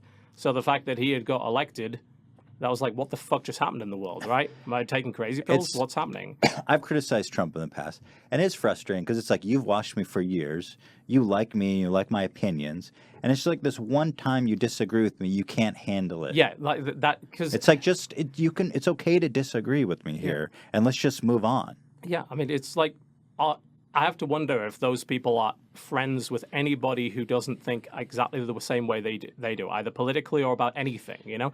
Because if they are, I have to wonder how they manage it when they react Sure. that way. I think that people build up in their minds this image of what they think this internet person they watch on a daily basis is, right? Absolutely, Who they yeah. believe they are. They build them up higher and higher. They build them up bigger and stronger than they ever could be. And when there's a crack in that facade, when finally they say something they don't agree with, or they maybe make a mistake, as they ought to, as everyone is ought to do from Yeah, time to time. sure, of course. That's it. Like the whole giant golden statue that they built Sure. shatters into 1,000 pieces. Yeah, I think and they'll that's right. never forgive that person for that. I don't think in real life they have that illusion about the people that they know in real life. It's No, I only don't think so. on the internet where it's like, because our channel is, I don't, dangerous for a better word. Like we tend to appeal to both people on the left and the right a lot of times, and so people who are conservative leaning or left leaning, when I say something that cuts against their ideology, because before that they're always like, oh, he's one of us. He's definitely one of us. That's the thing. And then they're like, wait, he's not one of us? Yeah, that's the thing. It's all frickin' tribalism, all of it. Yes, It's yeah. like you want someone as, you've probably heard this time and again. You should stop talking about politics. Like you should stay in your lane. That's Right, like right. fucking stay. Stick in to your Or comedy. stick to comedy. Yeah, stick to comedy. Yeah, I as if see you're not that like a registered voter. Every As if you don't time, have the rights yeah. everyone else does. Every time, like if I follow Eric Andre and you'll say something about Trump, That's always all the number one. comments are like, stick to comedy. Stick to this, stick to that. You dumbass. Yeah. It's like, And I don't know. That's people that want you, if you're not part of their team, they want you to shut up because they actually view you as dangerous at that point. And I got a shit ton of that. I agree. I think a comment like that, if anything, is encouraging and just shows how brittle the opposing Yeah. side is, that they just crumble Yeah, under they're the terrified of you. smallest criticism. Stick to comedy. It's like Yeah. you're fucking commenting on Twitter. Where are Yeah. your credentials? Exactly. Well, do you have a degree of any? Do you have a political Yeah. science degree? You don't need one. Guess what? You're a voter, just Yeah. like everybody else. You're well, probably a lot of these people aren't voting adults. Yeah, yeah. Why don't you stay in your lane, you fuck? You're not even You old enough fucking to vote 12-year-old yet. juice box drinking fuck. Indeed. If your political opinions extend to how good each brand of Capri Sun is, Yeah. it comes down to the fact that they want you to shut up because they view you as a threat. That happens to anyone that's in entertainment in particular. It's quite a shame. I regret it because a lot of times I want to talk openly about opinions I have, but when it comes to politics, it's just not worth it for It's me to not ever get worth it. involved because you get Oh, yeah. you cut your audience. It feels like, especially lately, like It's it's just- become so God, it's serious, divisive as so fuck, divisive. It really is. Every time I'll even, I kind of keep a divide. Like I keep politics out of my videos and I keep it on Twitter. And if you don't want it, you don't have to follow me on Twitter. Sure. I So- keep it out of my everything. Yeah. That's a good idea. I started keeping it out of Yeah. everything, honestly. And at this point, everyone's so divided. It's like, whose fucking mind am I changing? You have every late night show host in the whole fucking country Hammering shitting on on it Trump on a nightly basis, 24/7. yeah. What am I going to add to that? Like, Probably nothing. But simultaneously, the risk is that if you don't raise your voice, the people that will end up speaking for you might not be people you want speaking for you. yeah, I totally agree with that too. And particularly Yeah. on healthcare issues in particular, yeah, you're damn right I'm passionate about it. Me as too. As I should be. My Yeah. mom, she recently had her heart failure. She almost died. She got a pacemaker installed. They ripped open her chest. It cost millions of dollars.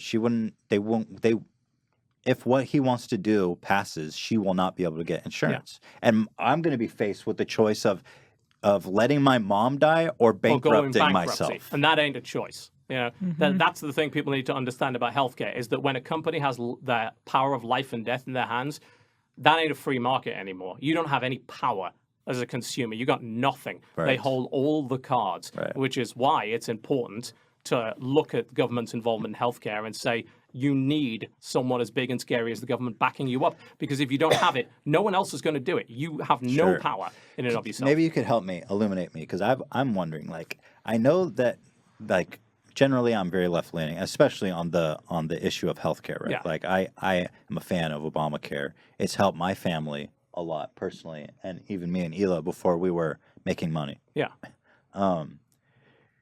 I know that conservative people and people who are against Obamacare are not bad people. They're good, meaning they mean well and they have good intentions, as we all do as human beings. So I'm just trying to get into their minds of what do they think what is it that What's the they're end goal? accomplishing by just repealing what is existing and I don't saving know. people? Sure, the whole Like, It was what a is happening? Republican I don't know plan in why the it's so first place. complicated. Why is it so complicated in the States? Everyone else got it figured out already.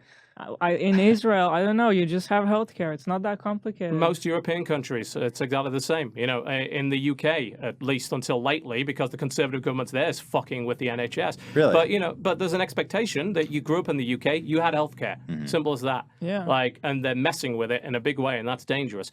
I don't know what the end game is, because, you know, you've got to assume at some point that most people are good, well-meaning people. I Because if you do. don't assume that, Yeah. you might as well shoot yourself in the head right now. But 'cause it's this true. world sucks. It's true. It's You know? true. Just because like the country's almost completely divided. You got 50% Democrats, you got 50% Republicans. These people mean well, and they really, I think, in their hearts and in their intentions are trying to make the country better. But I just don't. What's their idea? I don't know. They don't either. Well, I guess conservative. I guess there's a lot to criticize Obamacare, I guess. I Yeah, mean, there is, even sure. when we had it, it was super expensive. yeah. And I don't know, you still can't see a doctor, and seeing a doctor is still expensive. I mean, there's a Yeah, lot. yeah. But it's better than not having. That's exactly it. Like, it's a Insurance. busted system. And one, it's Romney Care. Like, it was a Republican Yeah. plan that was compromised on time and time again just to even get it passed in the first Right. place. It's not ideal. It's not even close to ideal, but it's better than nothing. It's better than the medical bankruptcy people were going through before that. It's better than being denied care. If I'd been denied insurance on the basis of a pre-existing condition, I'd be dead now. My mom too. There's no question. I'd Yeah. be dead. I don't have Obamacare either. I have private health insurance, but I couldn't have got it without the pre-existing laws. condition Yeah. provision protecting me from being denied it. Yeah. really. You know? So, and my premium is going 20% in January. You know, Well, But it's still better. it's still better than dying. Yeah. Yeah, that's the thing. Everything's better than dying. Like you'll accept anything. Yeah. Anything more than that. But I want to know what their damn plan is. You're right. They don't have one. I think it's just that they're so committed to their philosophy of conservatism, of government non-intervention and free market ideals, right? That they think that the government should never regulate anything, that health insurance should be a free market that dictates itself by competition. Only But it's like actually you worked. said, it's when it comes down to issues of life and death, there's no consumer choice. There ceases is no to matter. choice. Yeah. Exactly. They can demand whatever they want. They're literally holding a gun to your head and saying, pay me this much not to pull the trigger. Yeah. You don't have any control, which is why some stuff you need the government for. You know, you want to leave, say, the building of roads to just random companies that just, won't. It's like, oh, well, we all need roads. Like, let someone own the road, and then they could charge you whatever you want for it on the toll. Like the libertarian ideas of all that kind of stuff. There's some stuff that has to be run by the government. I feel they'll like make the road take like a really long way, so you have to use their Uber of their own company to go straight. But to if where you get want, our you know? road If it was subscription, private, Yeah, yeah. they'll start blowing up neighboring roads and shit. Like, oh god, Yeah. my dump truck just How did that randomly. happen? Jeez. I think back in the day when the country was smaller, there was less people, small towns, more competition because it wasn't dominated by huge companies whose sole purpose was to make as much money as possible. Then free market made a lot more sense. When you've got like 3 mom and pop stores selling bread and fucking one, it's like, cool, that works.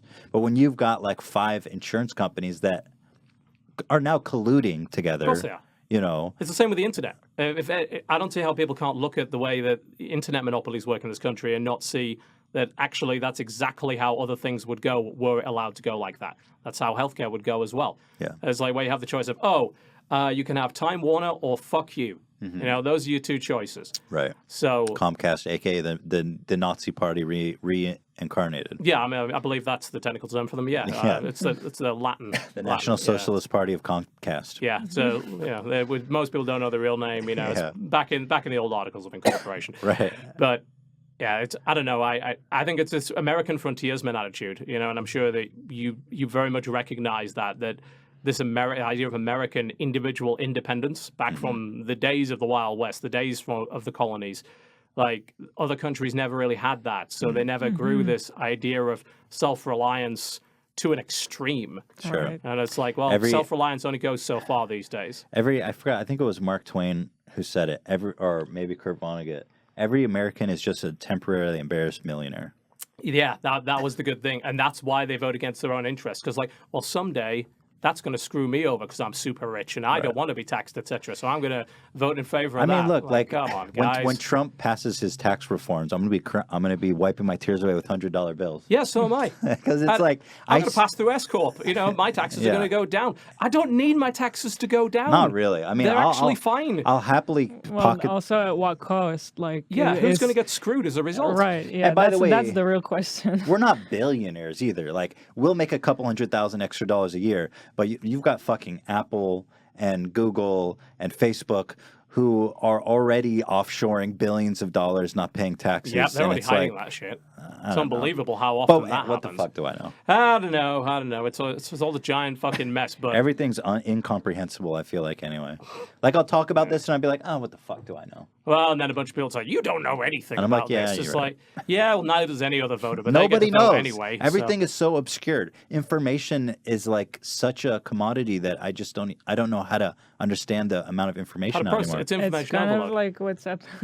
It reminded me of 1984, where like they keep changing the history, and Right. then you just keep doubting everything. So you just don't even know. No, we've always been at war with Eurasia. Yeah. You know. Yeah. Yeah, you're not wrong though. That's exactly what it is. It's spooky. It's kind of like a spooky technique of making very everyone spooky. doubt themselves all the time. It's definitely something going on Gaslighting, where isn't it? You know, it's what? it's mass gaslighting in many ways, and there's the idea of crisis fatigue. I think they call it. Like, have so many fucking problems bombarding you all the time that you can't individually care enough about all of them. So then you end up caring about none of them, and that That's- desensitizes you to all the bullshit that's going That's on. like living in Israel. That's why everyone is just upset and yelling at everyone all the time. You can't even comprehend the amount of shit that's wrong with your life. Yeah. Yeah. Well, okay. Well, I know you had a huge disagreement. I don't know how huge it was at the time, but with Yogcast about disclosing sponsorships. Oh yeah, that was a while ago. Yeah. So my question, not to get too into the thick with that, but do you think that people disclosing sponsorships on YouTube and on the internet in general has improved since that time? I think it has a bit, mostly by necessity. And weirdly enough, the reason why it has is not through channels wanting it to. It's because companies have been forcing them to. Yeah. I don't know if you've noticed recently. More and more companies have been like, well, we've always disclosed, because I share the same opinion with course. you that it's Yeah. important. As you should. But more and more companies, when we close deals with them, are like, you have to do put this. Yep. And that never used to happen. Right. That, in fact, the opposite used to happen. They're like, oh, yeah, don't mention that. You know, you don't need Sure. to mention that. That's fine. Now, That's we funny. just had, here's a crazy example for you. Just a few days ago, Jesse Cox had this playthrough of Uncharted, right? Mm-hmm. He got a free copy of the game like about 3 or 4 days after it came out. Like, Sony just sent him one. Sure. Like, kind of out of nowhere. And it's like, okay, sure. So he does some videos for the channel, thinks nothing of it, right? A couple of years down the line, Sony gets in touch with him and said, yeah, so you're going to need to add the following disclosures to My this God. video because that was a free product, so you need to disclose that. And it's like, okay, well, I can add it to the description of the title. It's like, no, that's not enough. You have to go back and edit the video. I'm like, no, YouTube doesn't work that way. You Yeah. can't do that. And they kept insisting, no, you have to do it. That's you some have serious to do ass it. covering. He's just deleted the whole thing now because, yeah, and it really Wow. is serious ass covering. It's insane. It's like, you fucked up. That's not even a sponsorship. That's like sending a free copy of a game to someone that has a YouTube channel is commonplace Right, business. right. There's nothing unusual about that. Yeah. But yeah, I think it is changing for the better, but mostly because companies got uber paranoid about it because the FTC has become aware of what's going on. Yeah. So they've got crazy paranoid about it. There's still a lot of YouTubers. I don't want to name names because I don't think it's worth getting into. But I see a lot of people, and to like the discerning eye, it's so obvious Yes. that it's sponsored and they can don't see it a mention it mile away. anywhere. And it's like, dude, like just fucking Just tell say people. it. And Just then you know the say reason it. they won't do it is because they know they have a young audience that would be disillusioned by that. Like, Sell out. yeah, we come right back to Sell the out whole in the idea of the comments. golden god, you know? And these guys are encouraging that behavior. They're like, they relish the fact they have a bunch of teenage fans that look up to them as fucking demigods. Yeah. And they could never be impugned by something like a sponsorship. I do it for the fans, man. I do it for the viewers. I'm going to take a ride in a Mercedes Benz. But it's for you. It's for you, the viewer. Yeah. It's like, I buy these $1,000 shirts for you. Fuck you. It's such a cynical piece of shit. Well, I remember the first time we had our sponsored content. It was really, I was super nervous about, doing a sponsored spot and disclosing it and saying, and ours are obvious. We don't have like tricky ones. It's like, thanks to Audible. Of course, yeah. And that's the best kind. I love I that. agree. When you've got something that's not even really connected to your product, that's awesome. Like sponsorships we take, like Those are Audible, the best. They're fantastic. Generally the only ones I work with. Yeah, and it doesn't cause problems with the audience, generally speaking. The So- kind of people that it does, Yeah. they're just gonna have to deal with that, Sorry, I'm trying to make money. No, but for, Yeah, for the most part, everyone was super respectful, and even a lot of people were happy. They're like, "Hey, good for you, dude. Like, Right, yeah. Yeah. get paid, It's like, boy." hey, they're a cool company, or Yeah. maybe I'm already with them. So it's great to see that, two of my interests are kind of in the Yeah. same space now. That's cool. I think it's increasingly more important too that people understand the necessity of that. Yeah, I think that the more people understand the business, maybe we can tone down some of the like really nasty rhetoric that goes on with it. So if they know the reality of running a YouTube channel as a business, if they know the reality of how sponsorship works and how disclosure should work, then people get less upset when something like that happens. Sure. So I believe in pure transparency when it comes to that stuff. I have for the longest time. I over disclose. It's become a joke within the industry. It's like, oh, disclosures. He's probably put 20 disclosure messages in the first 5 minutes. Yeah. And I was like, yeah, probably. I'll just put it everywhere. Just plaster it over absolutely everything. That's definitely one of my pet peeves, I'd say, these days when I see people not disclosing. Yeah, pisses me off. 'Cause it's going to bring the hammer down on Because everybody. we should all just- just respect each other Yeah, too. it's If we're gonna disclose, then It's know. just Everyone so else should. sneaky. Everyone It's else should. unnecessarily like You're lying to your it's audience. icky. It's icky. Yeah. It's just icky. And there's people that I respect that do it. And I'm like, Yeah. why are you fucking doing this? It's not You necessary. brought up the Yogscast. There's the issue right there. Those were guys that were my friends. Several of them came to my wedding, for God's sake. Right. And when I see them pulling shit like that, knowing how successful they were back then, like, why are you doing that, man? You know you've got Nobody- a young audience. Don't mislead them like And that. they'll be fine. They'll be fine if you disclose it. Mm-hmm. You're not going to lose all your audience. Yeah, it's weird that people are so scared of that. But it really goes back to the CS:GO lotto thing, which was like kind of the rock bottom Oh, yeah. of that. Were you surprised by that like scandal? Were you aware of it before it broke? Or I what- wasn't, because I wasn't really big into the CSGO scene. Like, Yeah. I knew you could bet skins, because I'd done it, like, in Dota once, and lost a bunch of rares or something. I think I bet on the Yeah. International 3 or 4 or something. And, like, I didn't realize how big an industry it was, but then I'd seen the gambling sponsorships going around, like Right, big right. streamers taking these. They're on all these videos. I'm like, oh, that seems a bit shitty. But if they just disclosed sponsorships, which they were at the time, that's fine. And then, of course, you find out that they own the They damn own the company. guy, yeah. By the way, for anyone who doesn't know about this, it was this huge scandal. Yep. These, namely around 2 YouTubers and Counter-Strike personalities, T. Martin and Syndicate. Pro Syndicate. Let's not leave Josh OG out of Yeah, this. and He Josh- keeps slipping under I don't the know damn how radar. he avoided our Right, eye. yeah. Yeah, he I snuck don't under a know lot why. of them. I remember looking at the Yeah. articles of incorporation, and I guess for some reason his name didn't ring out to me when I was Yeah, it was there, researching though. that. Yeah, it was there. But there's these prominent guys, and they were promoting this gambling site and never disclosing that they actually owned it, which came with a whole slew of complications. One being that they can control the outcome of Yeah. the fucking bets. So that was incredible. And now what's even more incredible is that it doesn't seem to have gone away. I'm seeing CS:GO gambling sites back on the rise. Yeah, they've kind of changed things around. They've made unofficial loot boxes, I think they call them now, where it's like, oh, you can open a custom crate, I think is the name of it. It's the same shit. It's just packaged in a different way. And there was a report, I think Richard Lewis wrote it. He did investigative stuff on this. And there's something they literally call the rape algorithm.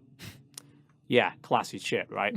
And this is something that they could turn on at will when they knew that there was someone who was spending a bunch on the site. And it would turn the Make odds them lose. down. Yeah. Yeah, right then and there. They had full control over it. I worked in gambling when I That was in stuff Israel, is insane. and we used to do the same thing when we had high risk players. This was a actual gambling site. Yeah. One of the major ones. They would have what was called risk management, and if they had a player who was either winning or betting a ton of money, they would manually put a warning on him. And the platform, this is a platform that served hundreds of sites. It powered hundreds of sites, and it would just guarantee that he lost. Yeah, apparently the same algorithm is in like a shit ton of different CSGO betting sites, probably all of them, as far as we know. We know that report was Based crazy. on my experience, I can almost guarantee it. Yeah, probably the same guy that made it and then sold it to all these other sites. Is there anything going on today that bothers you, like the disclosure issue of the old days?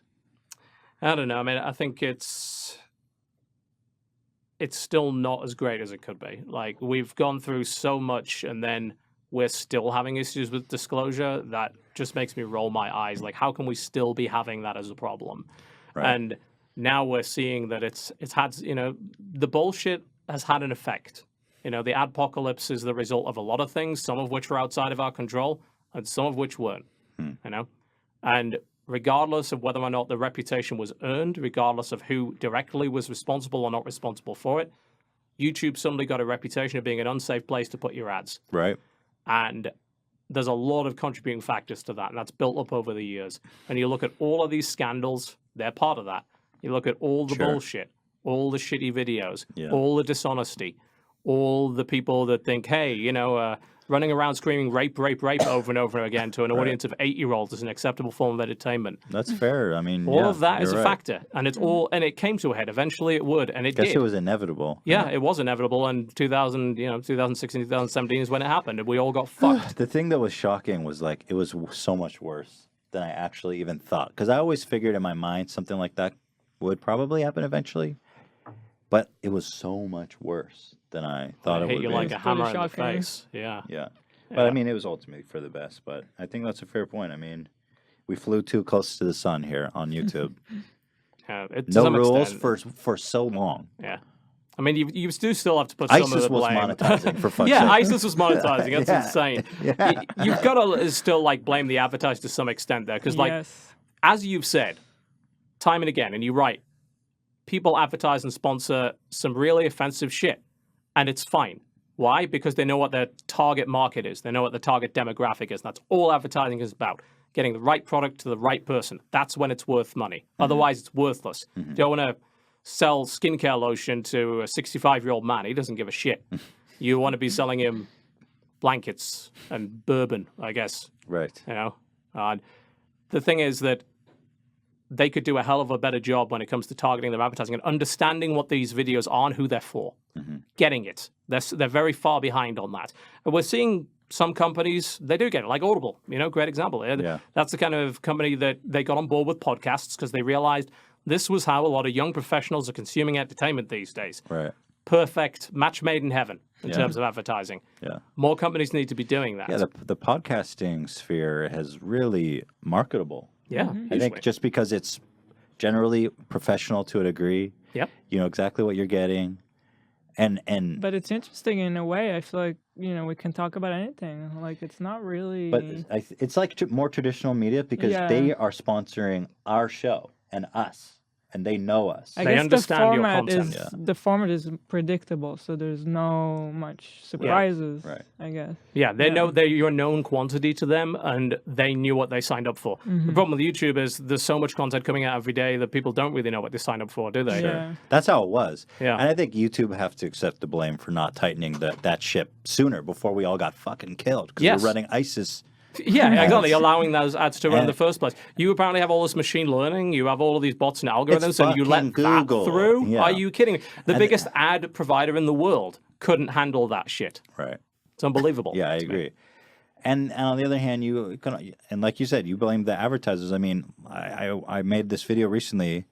These same brands that were boycotting YouTube have ads on CNN during a live shooting. Exactly. It's like, where's your fucking moral compass now? Yeah, suddenly disappears when you're like, oh, there's a lot of views on that, so let's get a little bit of disaster porn Yeah. going on, which is, let's be honest, what that is. I think we all fucked up, to be honest. It was just it was a perfect storm. Yes, a nice And everyone collective suffered. fuck up of and everyone, we all ended up burning. Everyone got shit Google's on. burning, we're burning as a direct And result of it. Pepsi, well, let's just say I'm drinking Coke. And fuck them too, by the way.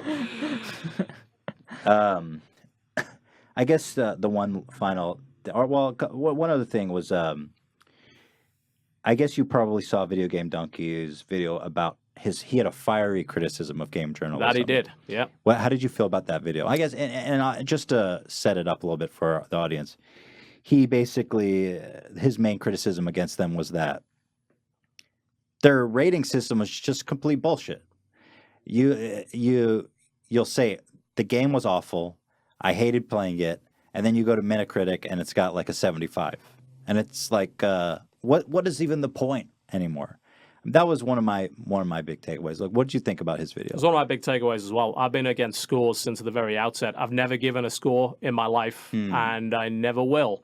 Because, frankly, you're trying to take a piece of unique art and boil it down to a number, which goes into a bag with a bunch of other numbers that are decided on a completely different way. I'll tell you your problem. You respect it too much. Well, yeah. I mean, I guess that that's is a the joke. problem. That's not a problem. I mean, I mean, can I don't tell think you're wrong. in your response, you respect it as an art form where these guys are, it's a industry. Yeah, they're pumping it out because 6. the reason why they will not stop giving scores is like, well, too many people want them. I was like, yeah, well, what happened to being the change you want to see? If Sure. you're going to write a review, did you take pride in that review? Yeah. You obviously didn't, because you wanted to boil it down to an arbitrary number that means nothing at the end of your review, rather than having people read the fucking review. That's insane to me that you would ever want that. Right. And then one of the other takeaways that it was like, whatever happened to bad fucking, it's like we all understand that a 70, all of a sudden it's like, that game's It's awful, bad don't now. ever play Yeah. it.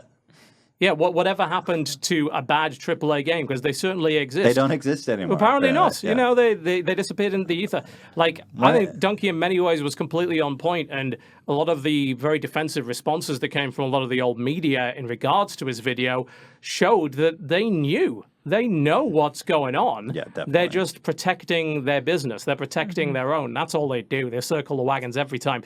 It's with the, remember the Cuphead video where that guy couldn't even get past the tutorial? That happened recently, and a bunch of people laughed at him, and then you get these bunch of articles a week down the line about gamer toxicity, and I think there was one, I'd laugh my ass off at this. Gamers need to stop fetishizing skill. Oh my God. I What mean, does that mean? what? You What what, planet mate? do you live on? I don't. One, why? Yeah, why? It's, isn't it cool to watch someone do a cool thing really well? When did that suddenly baseball become not fans okay? need to stop fetishizing skill. Yeah, they need Right. to stop fetishizing home runs and score, and teams winning. I just want to see fucking dudes slapping each other's asses. That's what I go there for. Yep. I love this comment Glad to in see the you have chat. your priorities in order. Game critics can't take criticism.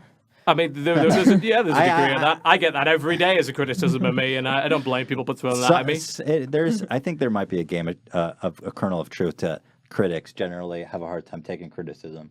I find that about myself sometimes, where I'm like, my first reaction can tend to be defensive. Yes, very much so. And then I'll be like, dude, don't be so fucking full of yourself, dude. Just like chill out. And I feel like I've gotten worse too. Yeah. Back in the day, I think I Yeah. was way more receptive and way more down to earth. And it just happens without me knowing, because I feel like I'm the same person, but sometimes I'll get defensive and then I'll realize, like, oh my God, I'm Here's the fucking thing, like, worse. Here's why you feel this way, right? Because you've got a proven product. You've got a show that's really popular that a lot of people like.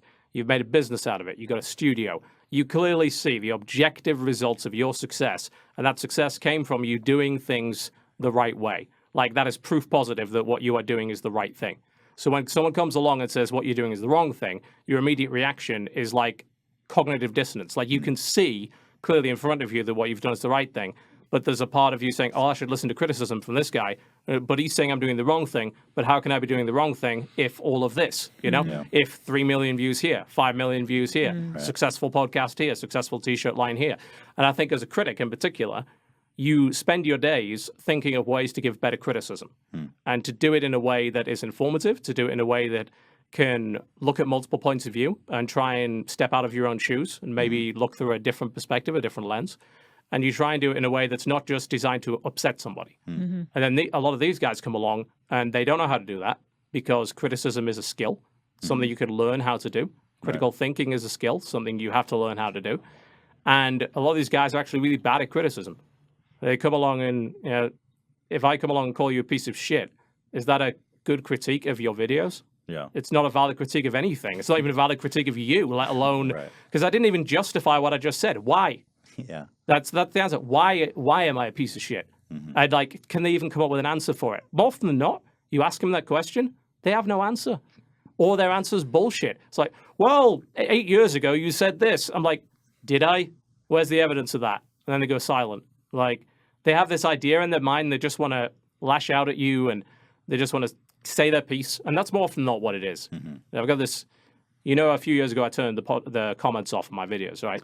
Wow, I actually didn't know that. Really? Yeah, I did. I took the plunge. I took the risk because there's a financial hit to doing that.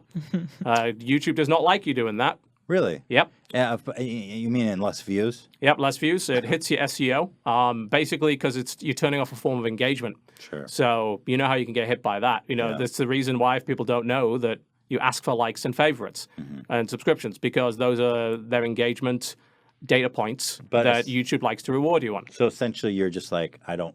It was from a point of just not wanting to see the comments. Yeah, much? it was mostly that. Like, Or just you a know, lot. I have a bad relationship with internet comments, you know, and a lot of that's on me. But it got to the point, especially when I was diagnosed, I'm like, I don't need this stress in my life Oh because my it's God, I can literally killing me. imagine. Yeah, I can imagine. So, you know, Yeah. I like to make a joke that YouTube comments gave me cancer, and I think they actually might have. my There is no God. proof that they didn't. I'm just saying, Yeah. it is possible. But you know what's really interesting about that is I turned the comments off, and yet we've got it set up in a way where you can leave a comment, but no one will ever see it, right? So it's on approval only when we never look at the list. Okay. There's still several hundred comments every single video. Wow. Despite I wonder the what fact, that says. and that's the interesting thing. I think people sometimes they just want to say their piece and get it out there. Right. They don't even care if anybody reads it. So we kind of leave it like that, and they shout into the void. And I wonder if that made them feel better. Probably. It probably that's did. That's part of the reason why internet comments are so awful for people like us who are on the receiving end of them, because they never assume that you're actually reading them. Yeah. Or that you're even a real Or that person. you're even a real person. Yeah. They maybe just So- had a really bad day, decided to take it out on somebody, and then moved on with their life. and- For you, that's a pile of 100 negative, horrible things you got said about you today, and that you go to sleep thinking about. Yeah. So yeah, it does make it makes a. So it it's makes a big still difference. disabled on your Yep, channel? never turn them back on. I think like we have a place where people can talk anyway. We have a subreddit. Yeah. So we're like, if people really want to talk, they can take the extra step to do that. Yeah. Like, got I think a, YouTube comments are actually too easy. That's the problem. That's why people leave so many shit ones. We got a question from Weekdays here. The good old Weekdays. Weekdays. Are you there, buddy? Dave. Yeah, how are you doing? Hello? Hello? Weekdays. He's in the wheat, my friend. Yeah. He's Running just- through cornfields, happy and alone. Oh, there you are. There we go. Sorry. Hey. What up, How's Weekdays? it going, guys? It's going. How are you? Well, You got a question? yeah. My question. Well, you guys kind of touched on it earlier. It was about kind of how gaming and journalism has changed throughout the years. I wanted to ask TB if he thinks it's gone in a positive or negative direction overall. It's a good question. I think. Thank you. Honestly, Appreciate you. See you in the wheat. I think honestly, it's got better because there are more ways now that a consumer can get the information. Think about how it used to be when we were growing up. Where do we get our info? We didn't get it from the internet. We didn't have it.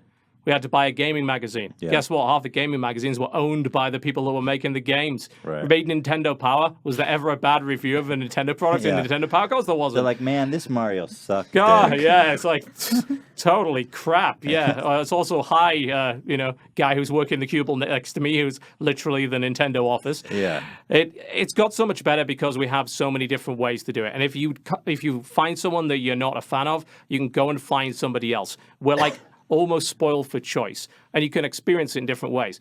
If you want to read a 3-minute little review, you want to even just read a score or watch a little video, you Right. can do it. Yeah. You want to watch a 45-minute video, you can do it. Right. You want to watch a 12-hour stream, you can do it. Right. So you have so many different ways, and all of those things, you can call them games journalism or not, but the only thing that is really important to me is that these things communicate accurate information to the consumer so they can make a decision about where that hard-earned $60 goes. Sure. And we have more ways than ever to do that. So Okay. even though there's a bunch of shit going on and games journalism sometimes has no idea what to do with itself and writes a bunch of stupid articles about fetishizing skill and God knows what else and how Witcher has too many white people, it's ultimately a place where we just have a lot more choice than we did. That's good. Great. Yeah, that's good. I mean, definitely. So the last thing I want to touch on is obviously you've had a very public battle with cancer. Sure, yeah. That's been going on for how long? I mean, how long have you been living with cancer now? Over 3 years. Wow. 3 or 4 years now. I think honestly, you've handled it with like great grace and optimism from the very beginning. That's inspired me. And first of all, thank you for doing that. Of course. I think it's been a beacon of light. I think for a lot of people of just like seeing how you can handle it with dignity. And I know that Hila's dealing with some. Her dad just got recently diagnosed with cancer. We were talking about it Yeah. backstage. About that. And it's really nice to hear you being, optimistic about it. Basically, well, my first question is because the last update that I was able to find was from like June or something. Sure, yeah. How's it going? What are the updates? So basically where we are right now is that it is stabilized, meaning it's not gone away, but it's not growing. So there's a couple of small tumors in my liver and there's one very, very small nodule in my lung. So it's stage 4, which means it spread past the initial place it was. Stage 4 is pretty bad. That's when survival chances go in the toilet. On October the 15th, 2015, sorry, I was told you probably got 2 years to live. That was 2 years and 5 days ago. That's crazy. Fuck cancer, dude. So fuck those odds and fuck those numbers. odds. Yeah. But the problem with metabolized cancer is that metastasized cancer, sorry, is that it can go anywhere. It gets in the blood. It can spread to any organ. It becomes harder to nail it down. You can't do targeted therapies as easily. You can't just cut it out.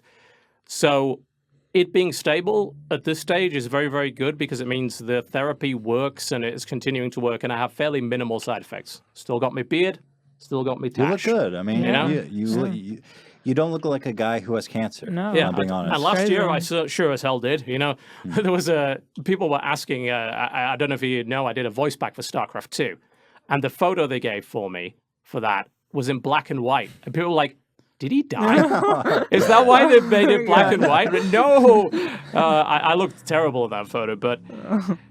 The chemo sucks. Of course it sucks. I have it every 2 weeks. I get plugged in on the Wednesday. I get the big dose in the clinic, and then they put me on a portable thing to take home for the rest of it until Friday. So I'm pretty much like out of action for 2 days, and then it takes me about 2 days to really get back on my feet, What is that experience like? I feel like this conversation doesn't exist anywhere. It's Someone with I, cancer yeah, actually I talking can't about what it's believe it like. that So you go through this every 2 weeks and you're managing to keep everything going. You Yeah, it's still work. incredible. You still I mean, one, I do don't stuff. see another option. It's like yeah. everyone has a job, just shows everyone's going to incredible do amount their of job. strength, It's, Yeah. my job's a huge motivator for me. I'm proud of what I do and I enjoy it. And I know that I'm very blessed to be able to do it as a career. Right. So I want to take every opportunity I can to do it. That's why I'm out here for TwitchCon. That's why I'm going to Sure. BlizzCon. I want to take joy in that and I get a lot of satisfaction out of it. And that also means I want to be back on my feet as quick as possible. So, I look at it and I say, right, okay, I've got 10, if I can get back on my feet, I've got 10 good days and 4 bad days every 2 weeks. And you know what? That's okay. Like, I'd rather have 14 good days, but I can't have 14 good days, so I'll take 10. That's okay. And, the experience of actually being on the therapy itself, it essentially turns into a zombie. It's one of the best ways to describe it. It's your whole body is in pain. Just constant aching. There's a feeling of sickness, although that varies on a person-to-person basis. I get a subdermal injection right here. It's quite new. They only just started doing this, and it's a gel, and it slowly goes into your bloodstream over the course of about 5 days. and it's an antiemetic, so it's an anti-nausea gel. It knocked the nausea on the head in a really good way. Like, you still feel a bit sick, but I used to like throw up like 10 times a day, like until I Whoa. was just throwing up stomach acid. That's gotta Oh be my It just God. really burned. It was nothing but burning. that part of chemo has got to be really difficult to the healing process, right? That Yeah, whole it thing of not fucks you up eating and badly. puking. Yeah, because you get massively dehydrated. Like, that's the advice that I give to anyone who has to go through chemotherapy. Two things. One, hydrate, for the love of God. Like, drink fruit juice in particular. Don't drink water, drink fruit juice. It Calories. gives, calories, sugar, really important. The taste will help you drink faster. In my case, one of my side effects is I have a cold sensitivity when I'm on the pump. So if I drink something too cold, it can shut my throat and kill me. Oh my Wow. God. Yeah. That's- Also, if I just touch something that's too cold, that kind of sucks. So I've got to wear gloves and make sure, stuff's at room temperature before I drink it. But I found that, like, drinking fruit juice, I can drink it a lot faster. That means I can hydrate better. And the other thing is force yourself to eat. You threw it up, fuck you, eat it again. Just not the same thing, obviously. Don't give but, up. Yeah, just keep eating. Dude, like, because it is fuel. It literally is fuel. It's fuel to fight. If you give up on that, everything gives up. Every time I eat, even if I don't like the taste of it, I don't like the feeling of eating it, about 10 minutes after I've eaten, or even as I'm eating, I'll feel this burst of energy. Like, it's like becoming awake again, at least for a couple of hours. It's incredible to hear that because I feel Yeah. like all of us who aren't sick, we take food for such granted, right?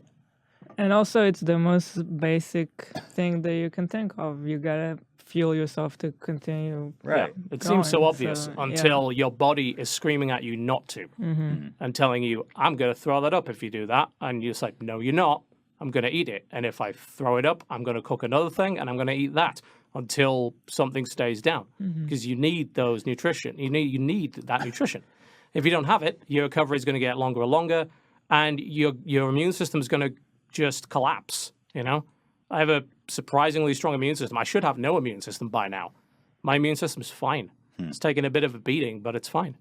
A lot of people at my stage can't even travel because it'll kill them, Catch a cold, you're dead. For me, no. I've been fortunate in that they found the right combination of drugs. They found a chemo that was unpleasant, but I could tolerate it. And I've got a good oncologist that knows what he's doing. So, all I need him to do is keep giving me the stuff that works, and I'll keep fighting it, and I'll keep going. And that's the only option there is, just to keep going. What other option is there? You just give up? Nah. There's nothing else, nothing beyond this. You've got to fight 10 good days, 4 bad days. Even if it's 1 good day, 13 bad days, that's still 1 good day. Do you find that you've become more optimistic in some way since your diagnosis with In cancer? some ways. Like, it's hard to worry about petty shit when you've got, death staring you in the face. Do you feel like you have some knowledge that you wish you could share? Like, I know, for example, to use it mildly, you'll get a flu and you'll be like, man, I can't fucking wait till I'm not sick again. And then the moment you're better, you forget all about that.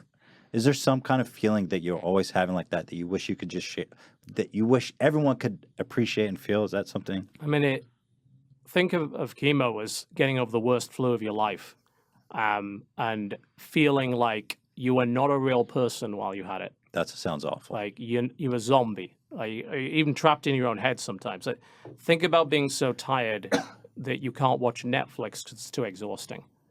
That's what it does to you. And as a result, what you got to do, you get trapped in your own mind. Even listening to things like audiobooks, it's like bright light, sounds, anything, any kind of stimulus becomes scary. It's, you jump in at shadows. It screws with your mind, screws with your head in a big way. There's a fog, paranoia. It is a really nasty thing to put in your body, but ultimately you got to do it, and you got to keep doing it if you want to actually overcome it. There's no easy way to do chemotherapy. There's no magical advice, but there is stuff you have to do. It's tough. It helps to have someone close by you.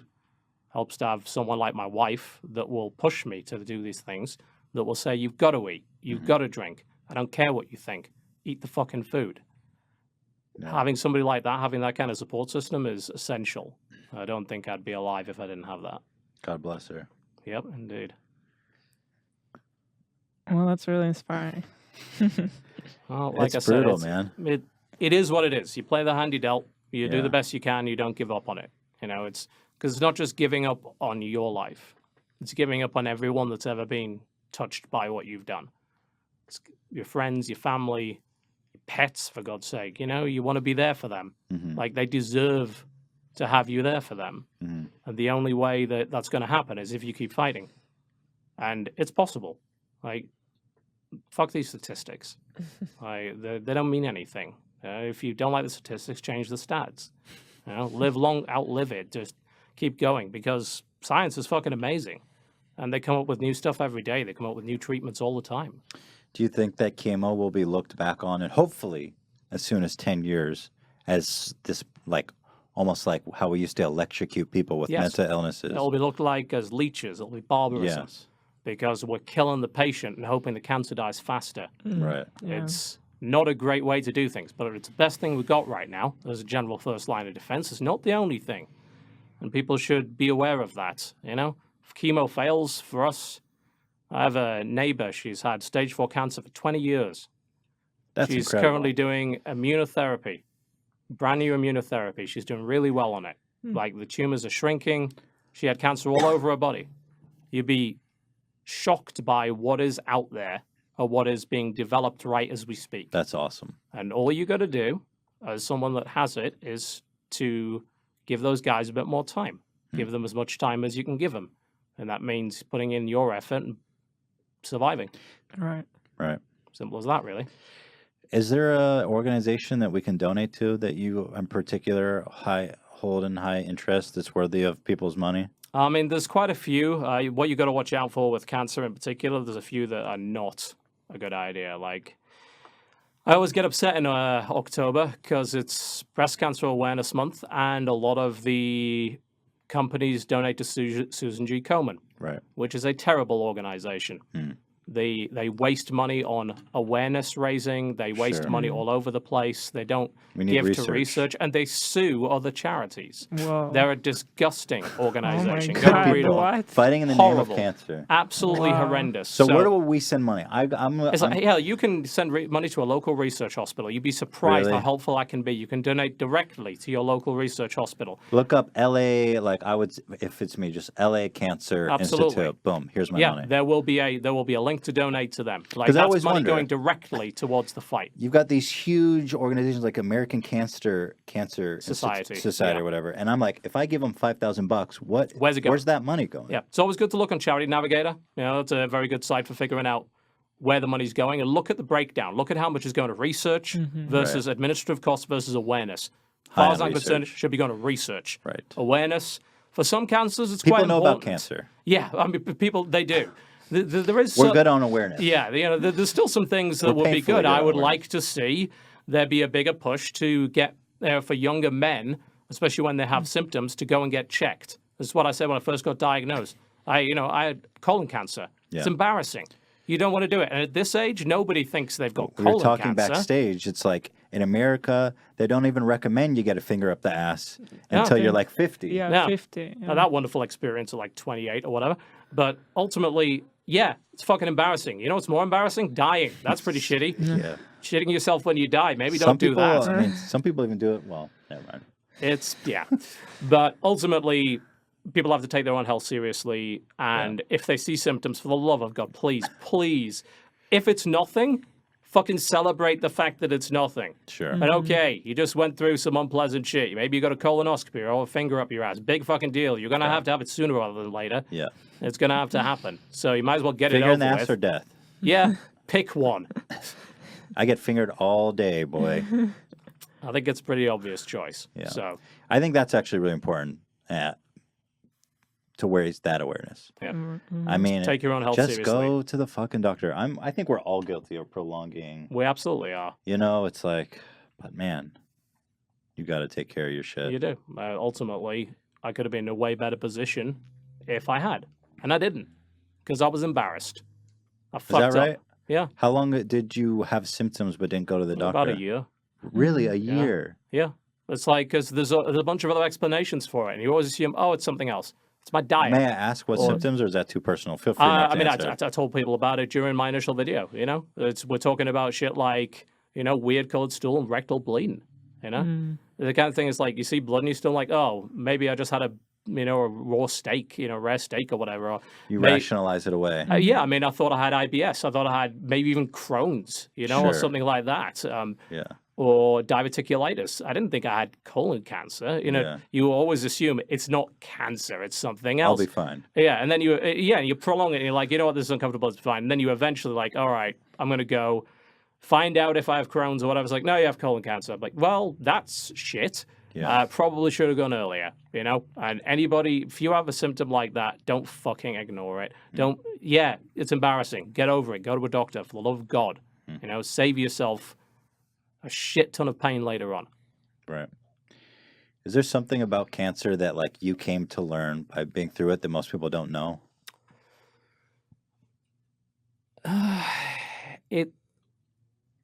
There's no feeling of having it. Like right now, if you ask like, do you feel like you have an illness?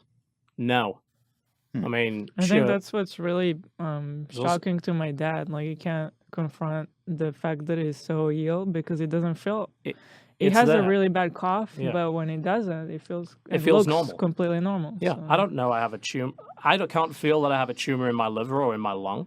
That doesn't impact my daily life. There's probably some pain there, but I'm on painkillers. It's probably just buried there somewhere. And the weird thing is, I guess, people view cancer as this thing which will, turn you into a desiccated husk immediately when you've got it and completely destroy your life. No, it really doesn't. And that's actually scarier because, you've got a cut on your arm and it's bleeding. You can see, I've been wounded, and you have a response to that. You got something inside you that might be silently eating away at you. You don't even feel that it's there, and it's... You don't have that pain response. Yeah, it's disturbing. It's insidious, and obviously a lot of it comes down to the fact you don't feel it before either. You don't feel it before the diagnosis, but you still don't feel it afterwards either. You only feel everything around it. The side effects of the chemo, the pain from, say, the fact that I've had an abdominal hernia for years from the surgery. Collapsed muscle wall, things like that. I have to take painkillers to just manage that and stay functional. But the actual disease, no, it's just there. It's invisible.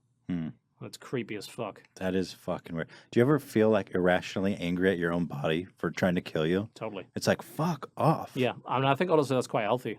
Like being able to visualize it as a thing you can fight is much better than having it be a thing you don't understand. Right. And a lot of people do that. It's like, it's recommended even. You have an enemy that you identify. You have an enemy you can see, you can imagine what it looks like, you can imagine what you have to do to defeat it, versus something you don't understand spreading throughout your body without without you even noticing. And with there being no solid, easy, take this pill and you'll get better option. Sure. That's scary. I don't think about it that way though. I viewed it as the enemy ever since I got it. I view it as something beatable because it is, and every time we get a scan and we see it's either shrunk or not got bigger, I'm like, we're winning. Do you I'm think still that's alive. It seems like you've been fighting it successfully for a long time. You've beat the odds, and it seems that every time there's an update, it's good news, or at least not bad news. Yeah, exactly. And, and honestly, at least not bad news is good enough. You'd love that miraculous remission where it's just you come in and it's gone. But I'm faced with the reality that that's probably not going to happen. And you just got to kind of live with it. I know I'm going to need this treatment indefinitely.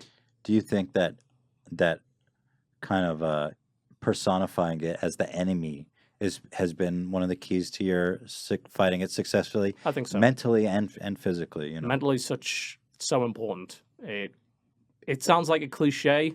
It's not. I know. It is 90% mental because that's what drives everything else. It drives your ability to fight it physically.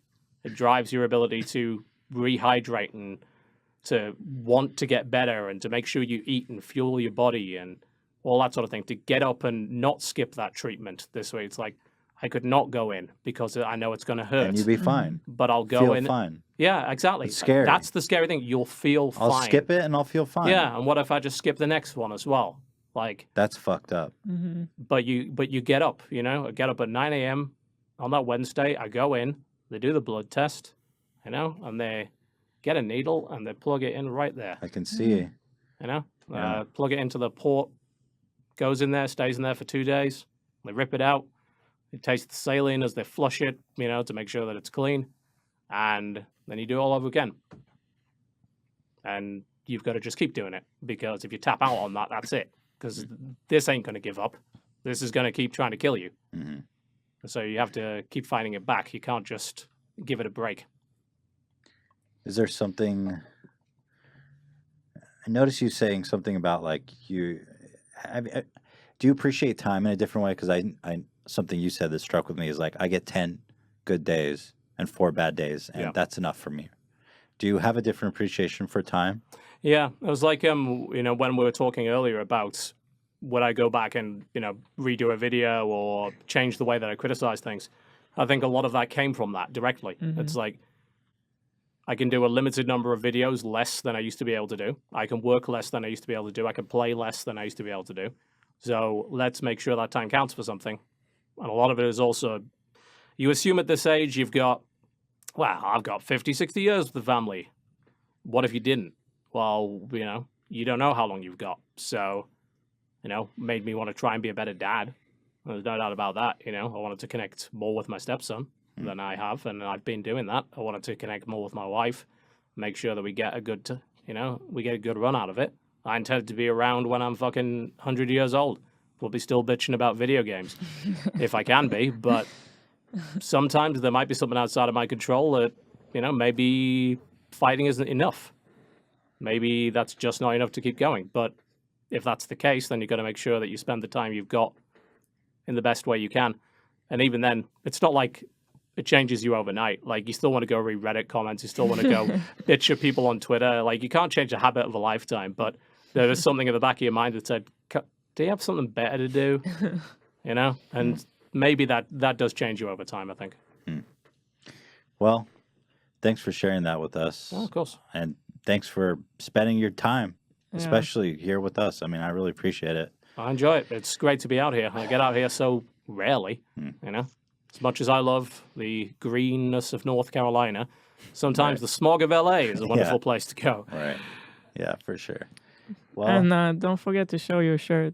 oh yeah, it was important some to show people have the seen a shirt. bit of it. What do we got here? Well, as you know, I'm a big Shakira fan. So Shakira hips don't lie. yeah, so They got sure one of those. don't. Yep, indeed. I also have a Celine Dion shirt that says "My heart will go on," and it's just holding a still beating, bleeding heart. That is hot. That is Metal. hot, Yeah. sexy stuff. Indeed. Thank you to Dodger and Strippin. That was a gift that they sent.